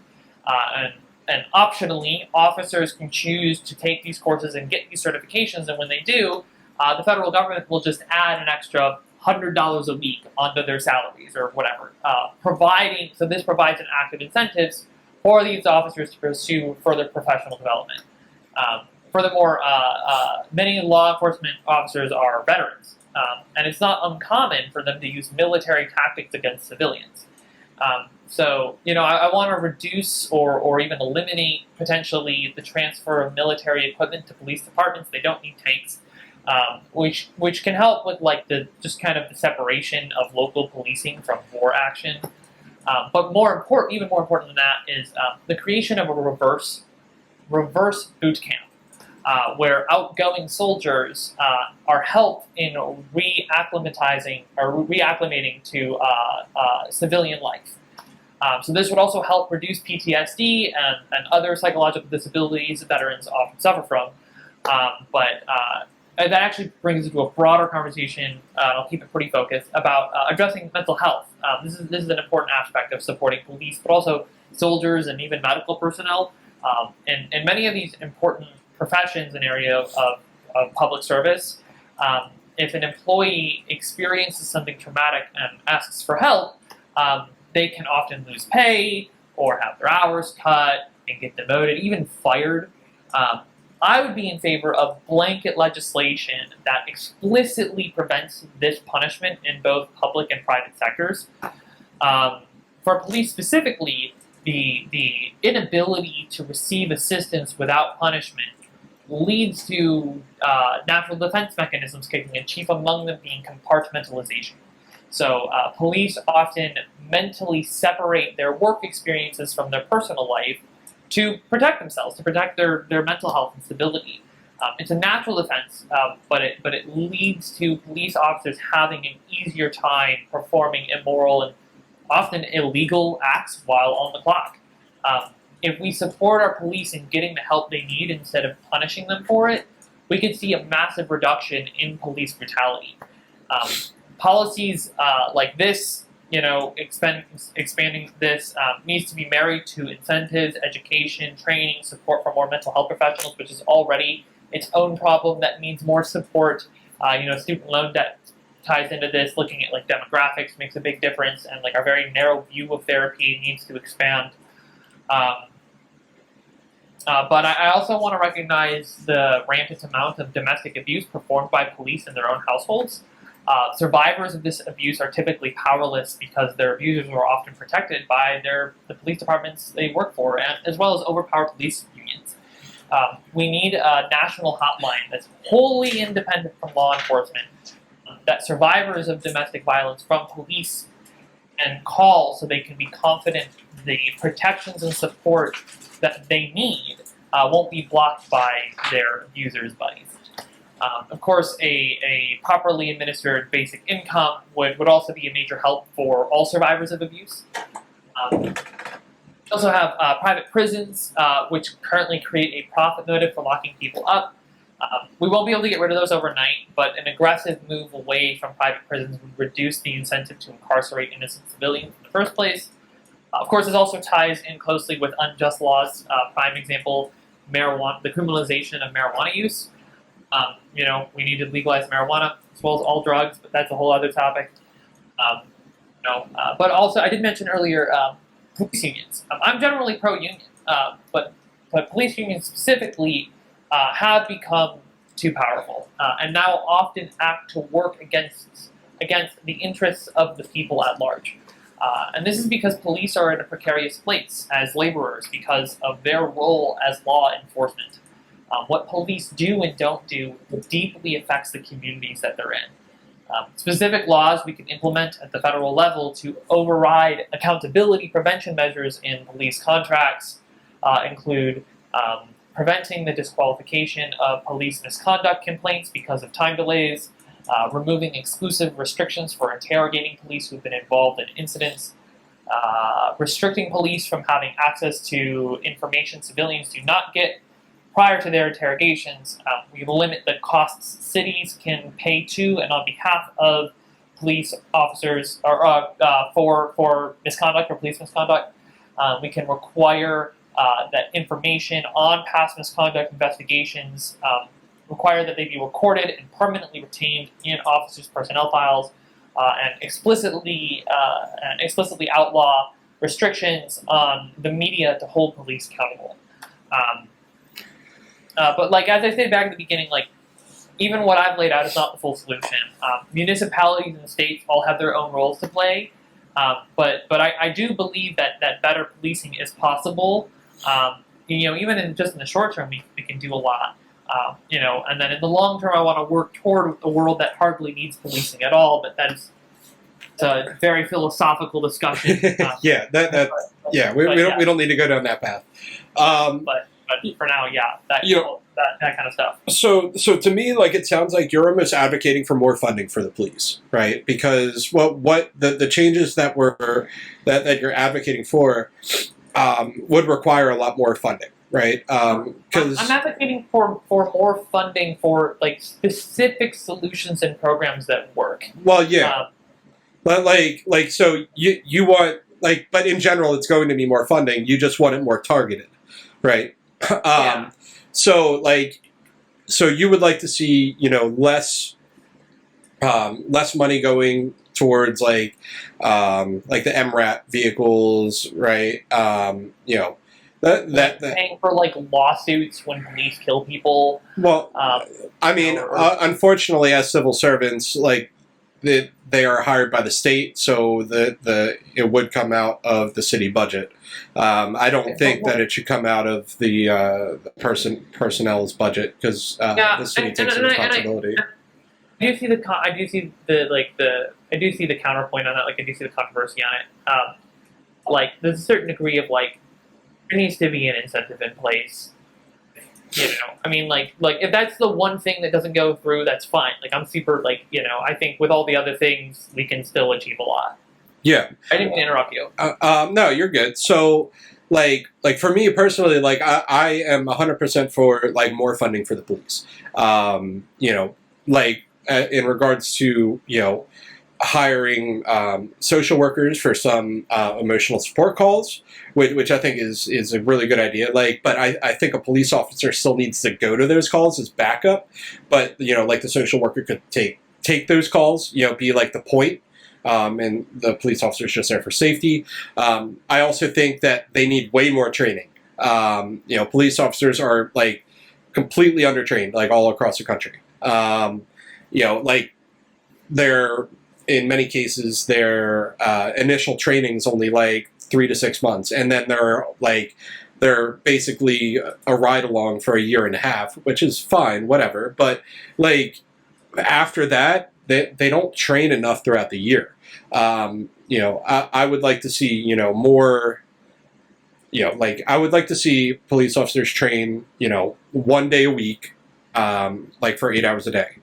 So yeah. And that training can go from, gun safety, high intensity training, sensitive training for sensitive situations, different things like that. But all that requires way more funding. And as far as the social services portion of the police department, I'd like to see it as a branch of the police, not a completely separate entity. Because I think, we have, what would end up happening is on some of these, mental health crises calls, right?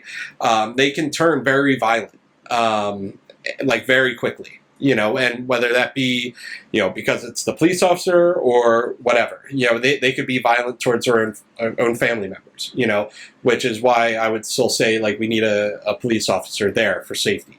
But so that's why I don't want them as like separate entities, if that makes sense. I also think police officers need to be paid more money. I don't think that they, for the work they do, I don't think that they actually make enough money in many cases, especially in these bigger cities. Like police officers, in their first couple of years in big cities don't make a lot of money. Also, I would like to see like community-based programs, right, to where we have like programs starting from a young age of police departments working with public schools or even private schools, whatever, and being part of the community and kind of enticing, like kind of rebuild that reputation they once had, where like they're there to help the community, where and like you can have a connection with the police officers, which I feel in rural areas, right? I feel like it's a lot more community based, right? Because there's like on the count. Some of them, yeah, not all of them. Though. Yeah, not all of them, but in general, it's more likely that they would have community ties to where if Uncle Billy's down at the gas station drunk again, you know what I mean? The cop might not take him to jail; they might take him home. Whereas in a big city, like there's no community involvement really. Like you don't have. Like there's no that's just the local drunk, you know what I mean? It's like, oh no, this guy's drunk, we gotta, like, I don't know who he is, I'm gonna treat him like a danger to society and take him to jail, or take him to the drunk tank for the night. So like I would like to see like more things like brought up, like community wise, so like I don't know, like what are your thoughts on that? Yeah, so like I said, there are a lot of things that the communities need to do, and I can talk about things like, requiring a new police officer to go knock on every single door in the community that they're policing and like actually say hello and introduce themselves and form a relationship with everybody. This is the thing that it's done in some places. Like I am super for like, reevaluating the budgets within police departments and saying, okay, why are we spending money on horses in a city and our police officers aren't making enough money to live in the city they police? I mean, like there are absolutely community level things that need to happen. Because I'm running for Congress, all of the things I was proposing were very like federal level things. But yeah, there are definitely changes that need to happen on a community level. I would love to see one idea I came up with that I think some community should try somewhere just as a trial to have like some class of police officers or certain level of training, like they don't have a gun holster on their person, have to keep their gun in the car. And they can bring it with them when they exit the car, but they have to make a conscious decision of, am I going to bring the gun with me or am I not going to bring the gun with me on this particular thing? Again, I don't know how effective that would be, but I think it would be a cool... I think that there are some really creative things that different municipalities could try out. So yeah, there are definitely a lot of community level things that can be done to better connect police with their communities. And like I said, some of it is incentive structures and stuff too. But my focus is typically on federal level. Cool. Alrighty, well, let's see, do we have any... my water real quick. Yeah, no worries. I'm going to tell them to get questions going. Yeah. Alright, chat. Let's, if you guys have any questions for Sass, put them in the chat, and I'll be sure to ask them. Make them good questions, please. Anything you want to talk about, any clarification you want, whatever you need. If you have whatever you got, throw it at me.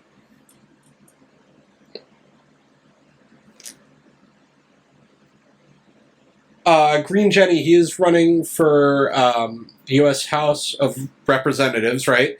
In the Austin area, in hopefully a brand new district. Yeah, in a brand new district. So that's kind of where he's at. J Freak is something about hair. Yeah, so it's a bit messy today, but purple and green are my campaign colors. If you go to my website, voteforsass.com, you'll see it actually. The first time I got it done, they didn't put enough green in. My logo is my hair. Do I have a good way to show it right now? Oh yeah, I have. I can go grab my mask. I'm going to be on camera the whole time. Yeah, you're good.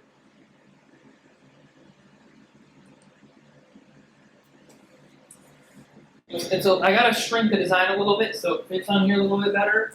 But it says like Sass for Congress. And nice. The logo is my hair. It's purple and green. That's incredible.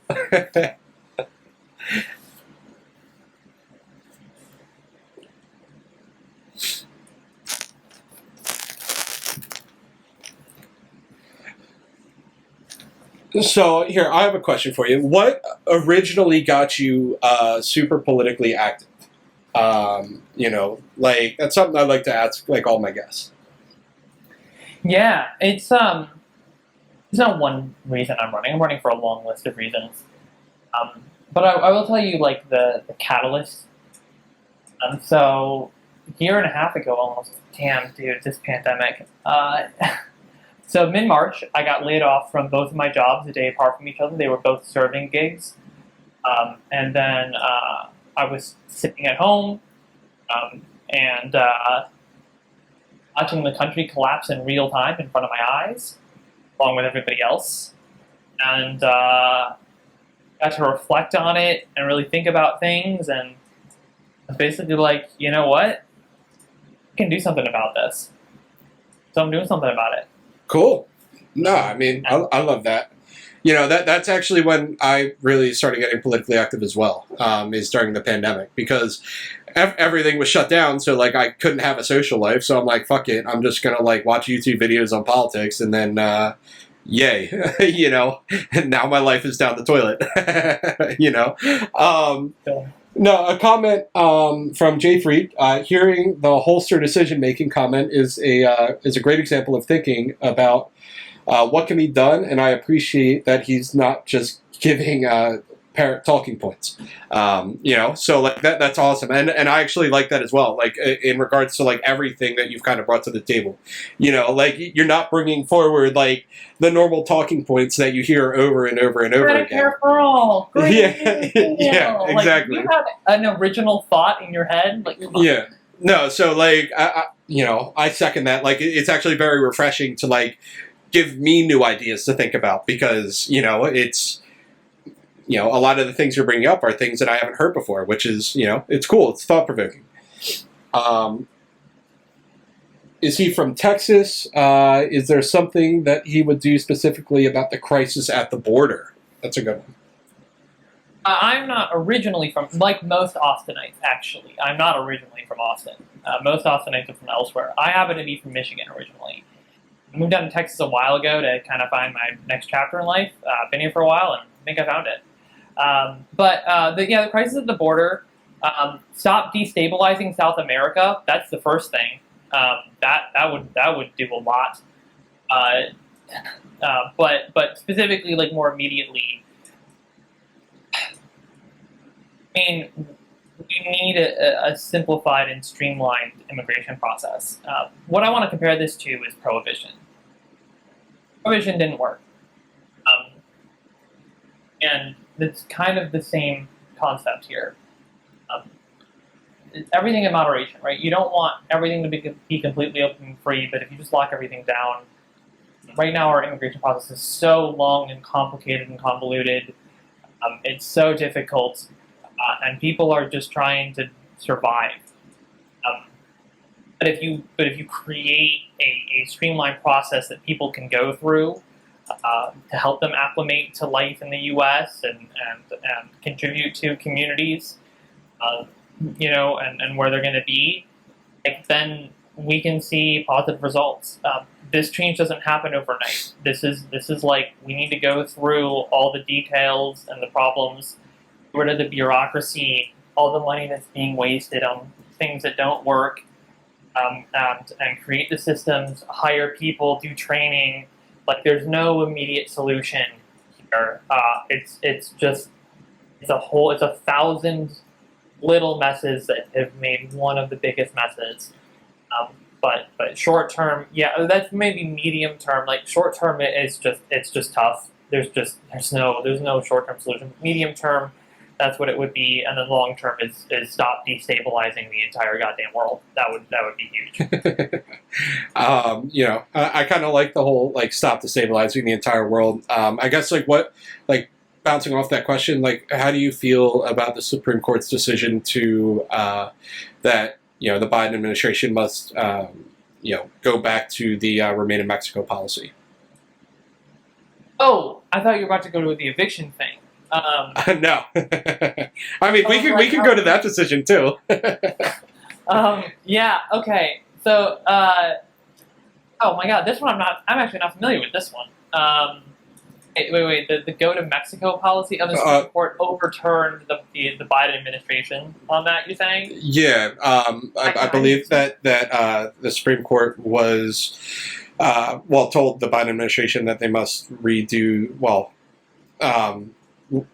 cancel basically their policy and go back to Trump's policy in regards to like the Remain in Mexico. Oh, he's saying so the Supreme Court is pro stay in Mexico? Yeah, Remain in Mexico, yeah. Okay. I mean, like, again, like, I'm just trying to get caught up to speed on this right now. Threw a curveball at you. Yeah, I know. Well, I'm so focused on the eviction crisis. So, Remain in Mexico border program. I mean, like, generally not a fan of that kind of sentiment, but also, like, looking at, like, what is the legal precedent? What is that the right? Like, what's the constitutionality of it? That's really. I do believe in the sanctity of the court in that way. I do think that is important, and that typically I like to put blame on Congress because I feel Congress has really over the decades worked to put the blame on the president and the court, and the president has worked to also put blame on the court for everything. So I would have to go through and see what the legal precedent looks like, but generally. We talk about things about blaming the court. Oftentimes, I want to say, well, they're probably not the real ones to blame. The real ones to blame are probably Congress. Mm-hmm. So that's my guess, but like I'd have to dive into the details to give a really solid opinion. Cool. Jay Freak says when it comes to vouchers for media. He talked about decoupling and making the money incentive from delivering real news, opposed to the news will get clicks. Do these vouchers actually decouple the money making initiative, or is it a way of reinforcing this? It's decoupling the profit motive from news. That's the goal. So. I would suspect you would have journalists who would say, I'm not taking ads or any corporate sponsors of any kind, and instead are getting $5 a month from, however many different people. Then it's like, okay, now the only incentive I have, like the people I need to serve or the entity I need to serve in order to keep this money flowing in so I can, pay for food and all the things I want. Is the people who are watching, and if that's it's instead of if you have a corporate sponsor who is tied in with the fossil fuel industry or whatever, then maybe that article you were going to write about the climate, maybe you're going to change it up a little bit or whatever because you want to make sure you can keep getting that advertising, and as well as this kind of the click-through rate or whatever is like so important, but it's like if you know you have that steady stream of subscription money, you're going to be less, maybe, you're not going to really be thinking as much about like how clickbaity can I make this title, how inflammatory can I make it, how much can I hook people in, and you're going to be focused on doing what you want to do as a journalist, right? So having that kind of freedom, you're going to hopefully attract people who are into that kind of news, right? The kind of news that really is the kind of the higher quality journalism that is less biased and is more just trying to report on the facts and give maybe reasonable interpretations. And I think that in mass, at large, the people prefer that from their news. Not everybody, but in mass, I think that is going to be the majority, or at least the plurality preferred type of news, or type of journalism, I should say. And then we would see an increase. So I'm putting my faith in Americans on this one. But I think that even if it's not perfect, I think it's better than multi-billion-dollar corporations and media companies. Cool. So iMythology has a question. What 3 issues or concepts do you think you can rally the people around in your area you want to represent? If there was one thing you refuse to let go of, what would be that issue? Oh, my platform is decided, regardless of whatever polling I do. My platform is universal basic income, voting method reform, government accountability, and directly addressing division. That's what my platform is. And I believe that I can get people rallied around that, regardless. I've talked to thousands of Texans all over the state, all across the political spectrum, and it seems to connect with just about everybody when sold correctly. Different people I have to focus in on different things, but generally people want their voice to be heard, and providing a way for them to do that, people are positive on. So sorry I didn't pick 3. Sorry I picked 4 instead. If I were to drop one, maybe the directly addressing division, because one of them is very legislative and might be really difficult to get through, and the other one is like kind of proving to be difficult or whatever. So I might say UBI, government accountability, and and voting method reform. Although voting method reform does also fit under the umbrella of government accountability, but I intentionally separated it out because it really is super important in its own thing. But what is the one thing that I couldn't drop? I mean, I'd say voting method reform, man. That is the biggest thing. Like, that is really what it all boils down to. One of the things I say is, like, you're at home and you're like, man, I've been getting politically active, but I feel like I'm not accomplishing anything. Nothing ever changes. It doesn't go anywhere. What do I do? Like, I want to make the world a better place, but I feel like I don't know what to do. I have 2 blanket recommendations. One of them is work with the Equal Vote Coalition or the Center for Election Science to get star voting or approval voting in your jurisdiction. Second is form genuine human connection with people who disagree with you. Those are 2 very different recommendations, 2 very different activities. One is a very okay, I got to study the math, and I got to build a campaign, I got to rally people, I got to make schedules and write a budget and look through election code, and it's very like left brain. I don't know if that's the right way to put it, but it's got that very kind of much more robust thing. There's an existing organization and all this stuff. And the other one is a human behavioral challenge that kind of happens at random times of keep your cool. Focus on the right things, control your emotions,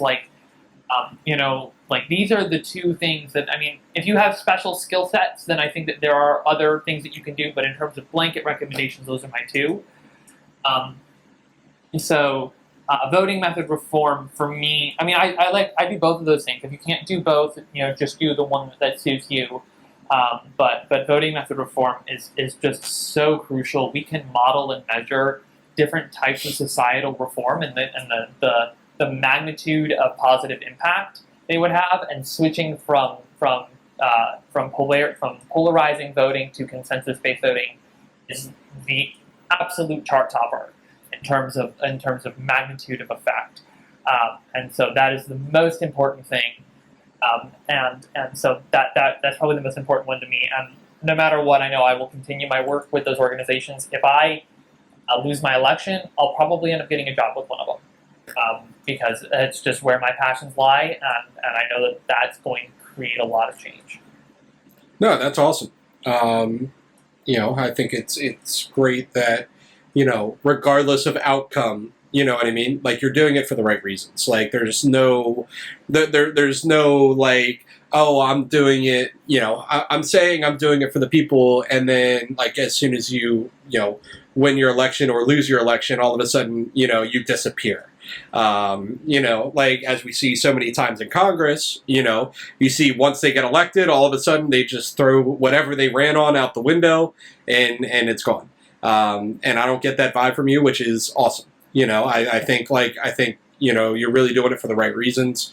It's really great. It's refreshing. You're my first political candidate that I've actually talked to. So it's very interesting to hear this side of it. So I guess a question I have for you is how is been the whole campaign thing and trying to get the grassroots thing really going. Like what have you done differently than other people have? What seems to be working? What seems to not be working? I know it's a multi-part question, but if you could go into detail a little bit about that. Yeah, not having a district sucks. That is really hard. That is so hard. That has made this so incredibly difficult. I was hoping to be door knocking by June. I don't know why I thought that the census numbers wouldn't be delayed. Of course they would be delayed. Why wouldn't they be? And so that has delayed the redistricting by months and months and months. By the time I have a district, I'll probably have been campaigning for a year. Just not good. It is good in the sense that it has allowed me time to really solidify my campaign and what I'm running on and all this stuff. That has been really good exercise for me in that capacity. But I've been personally struggling with fundraising.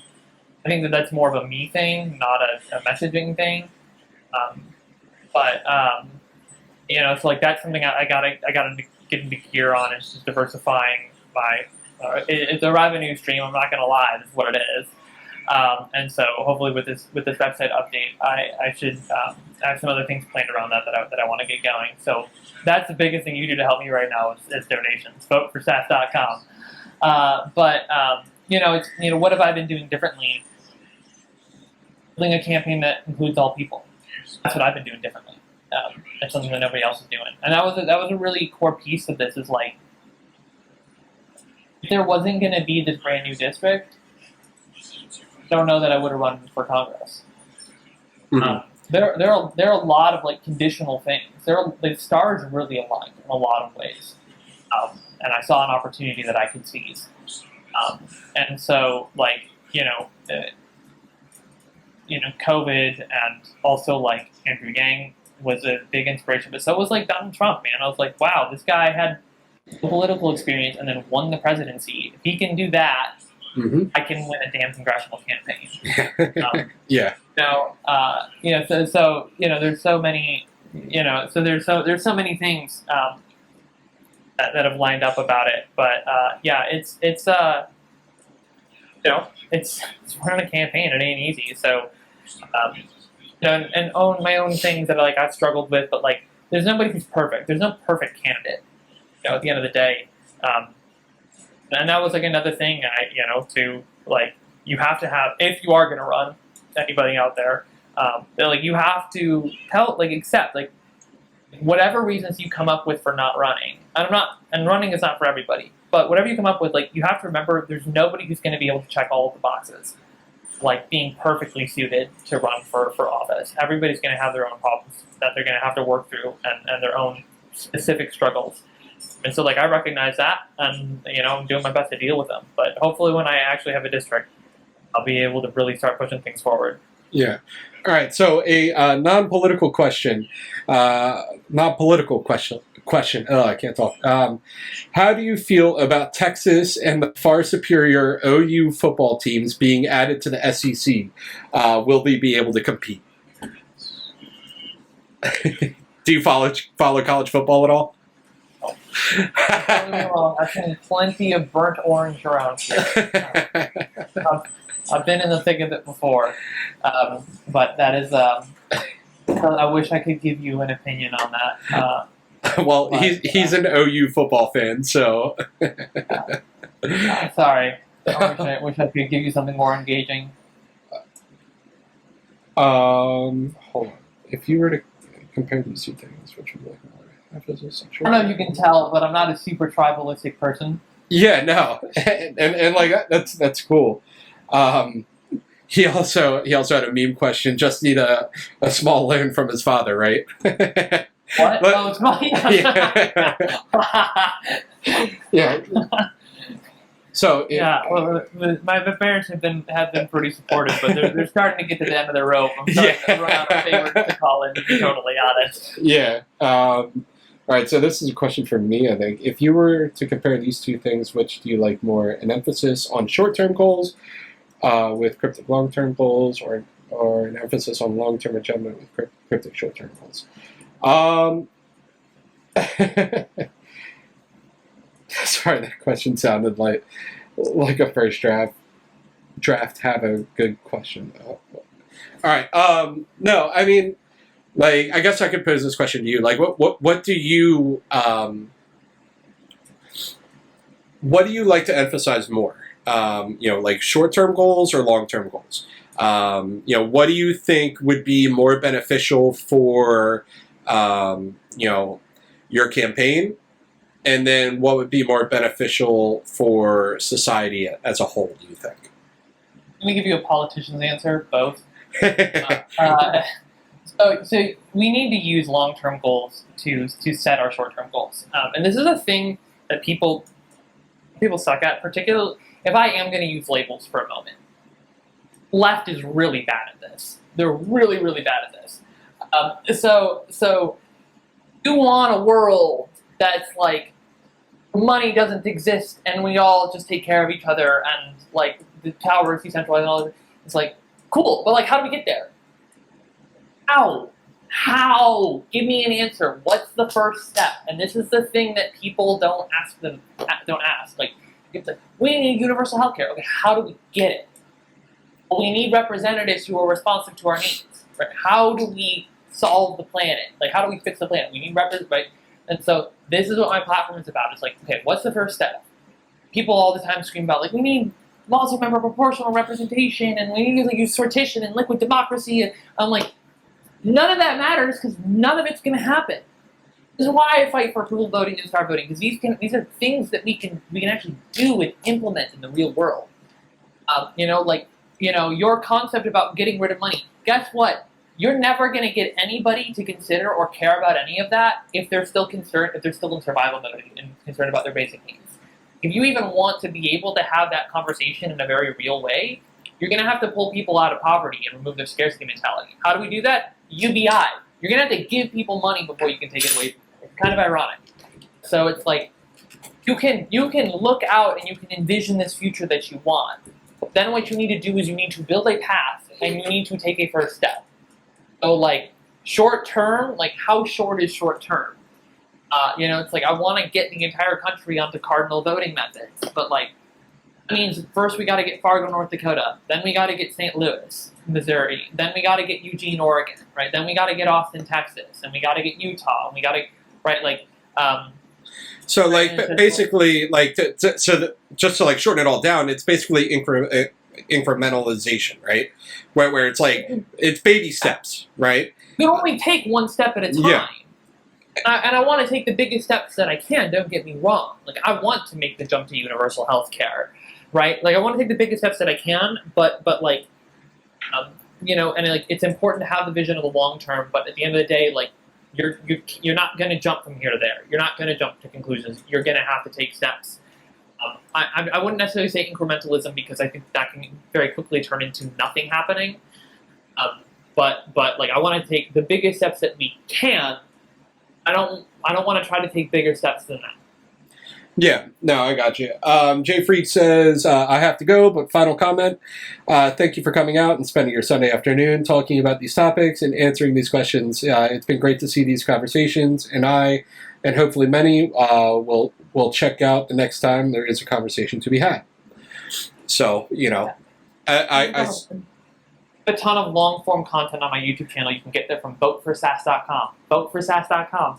yeah. Plug yourself literally as many times as possible. Like, I don't, you're not going to hurt my feelings at all, because that's what this whole thing's about, is getting you more exposure.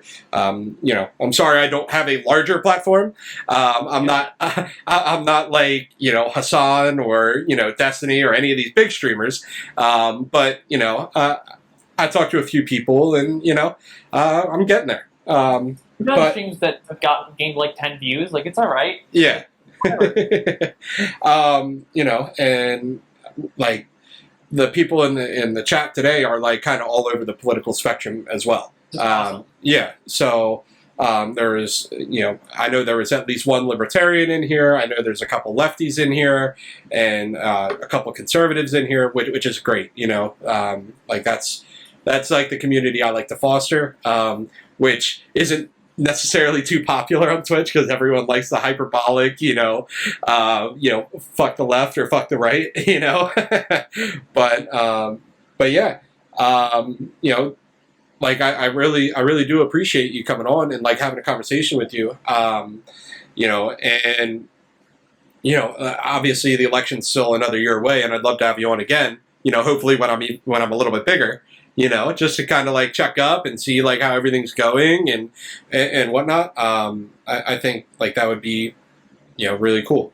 Like do you have any questions or anything for me, or anything else you'd like to say?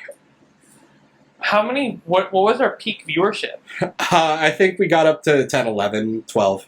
Okay. Yeah. So not that much, but hopefully we'll get more in the future. And I know one of them was Independent Thought. So, yeah.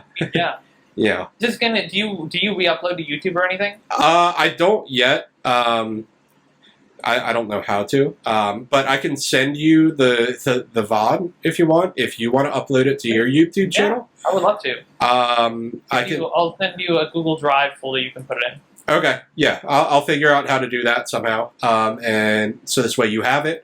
And then you can upload it there. Is there anything else you have? Or, what do you think? Thank you. This has been fantastic.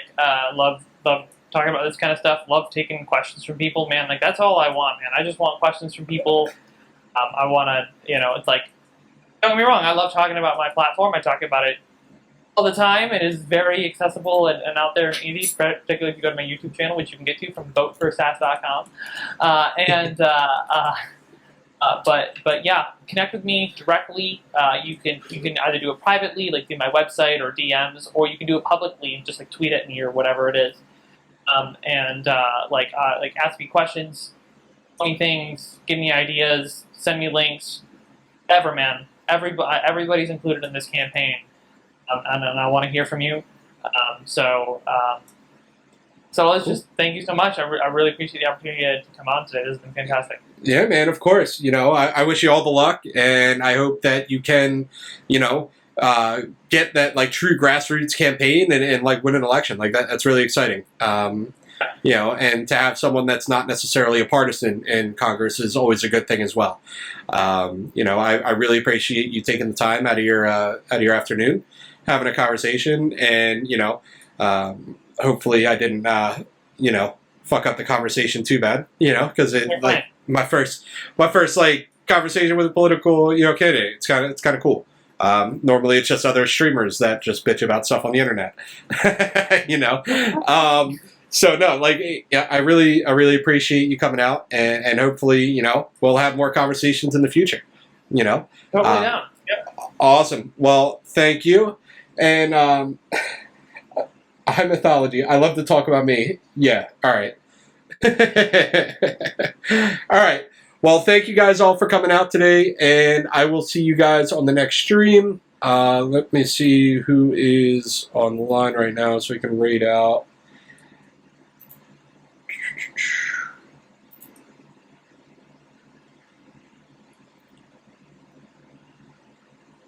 What do we got?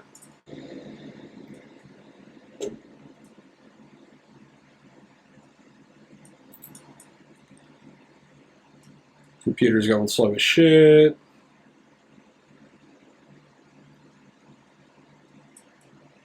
We can go to IRI's chat, and we'll go there. I don't know what he's doing today. It looks like he's covering a Trump protest or some shit. I don't know. But, all right. Oh. Rating another stream? Yep, we are rating into IRI, and then I'm going to figure out how to get, this VOD over to you. All right, y'all have a wonderful evening, and I'll see you next time.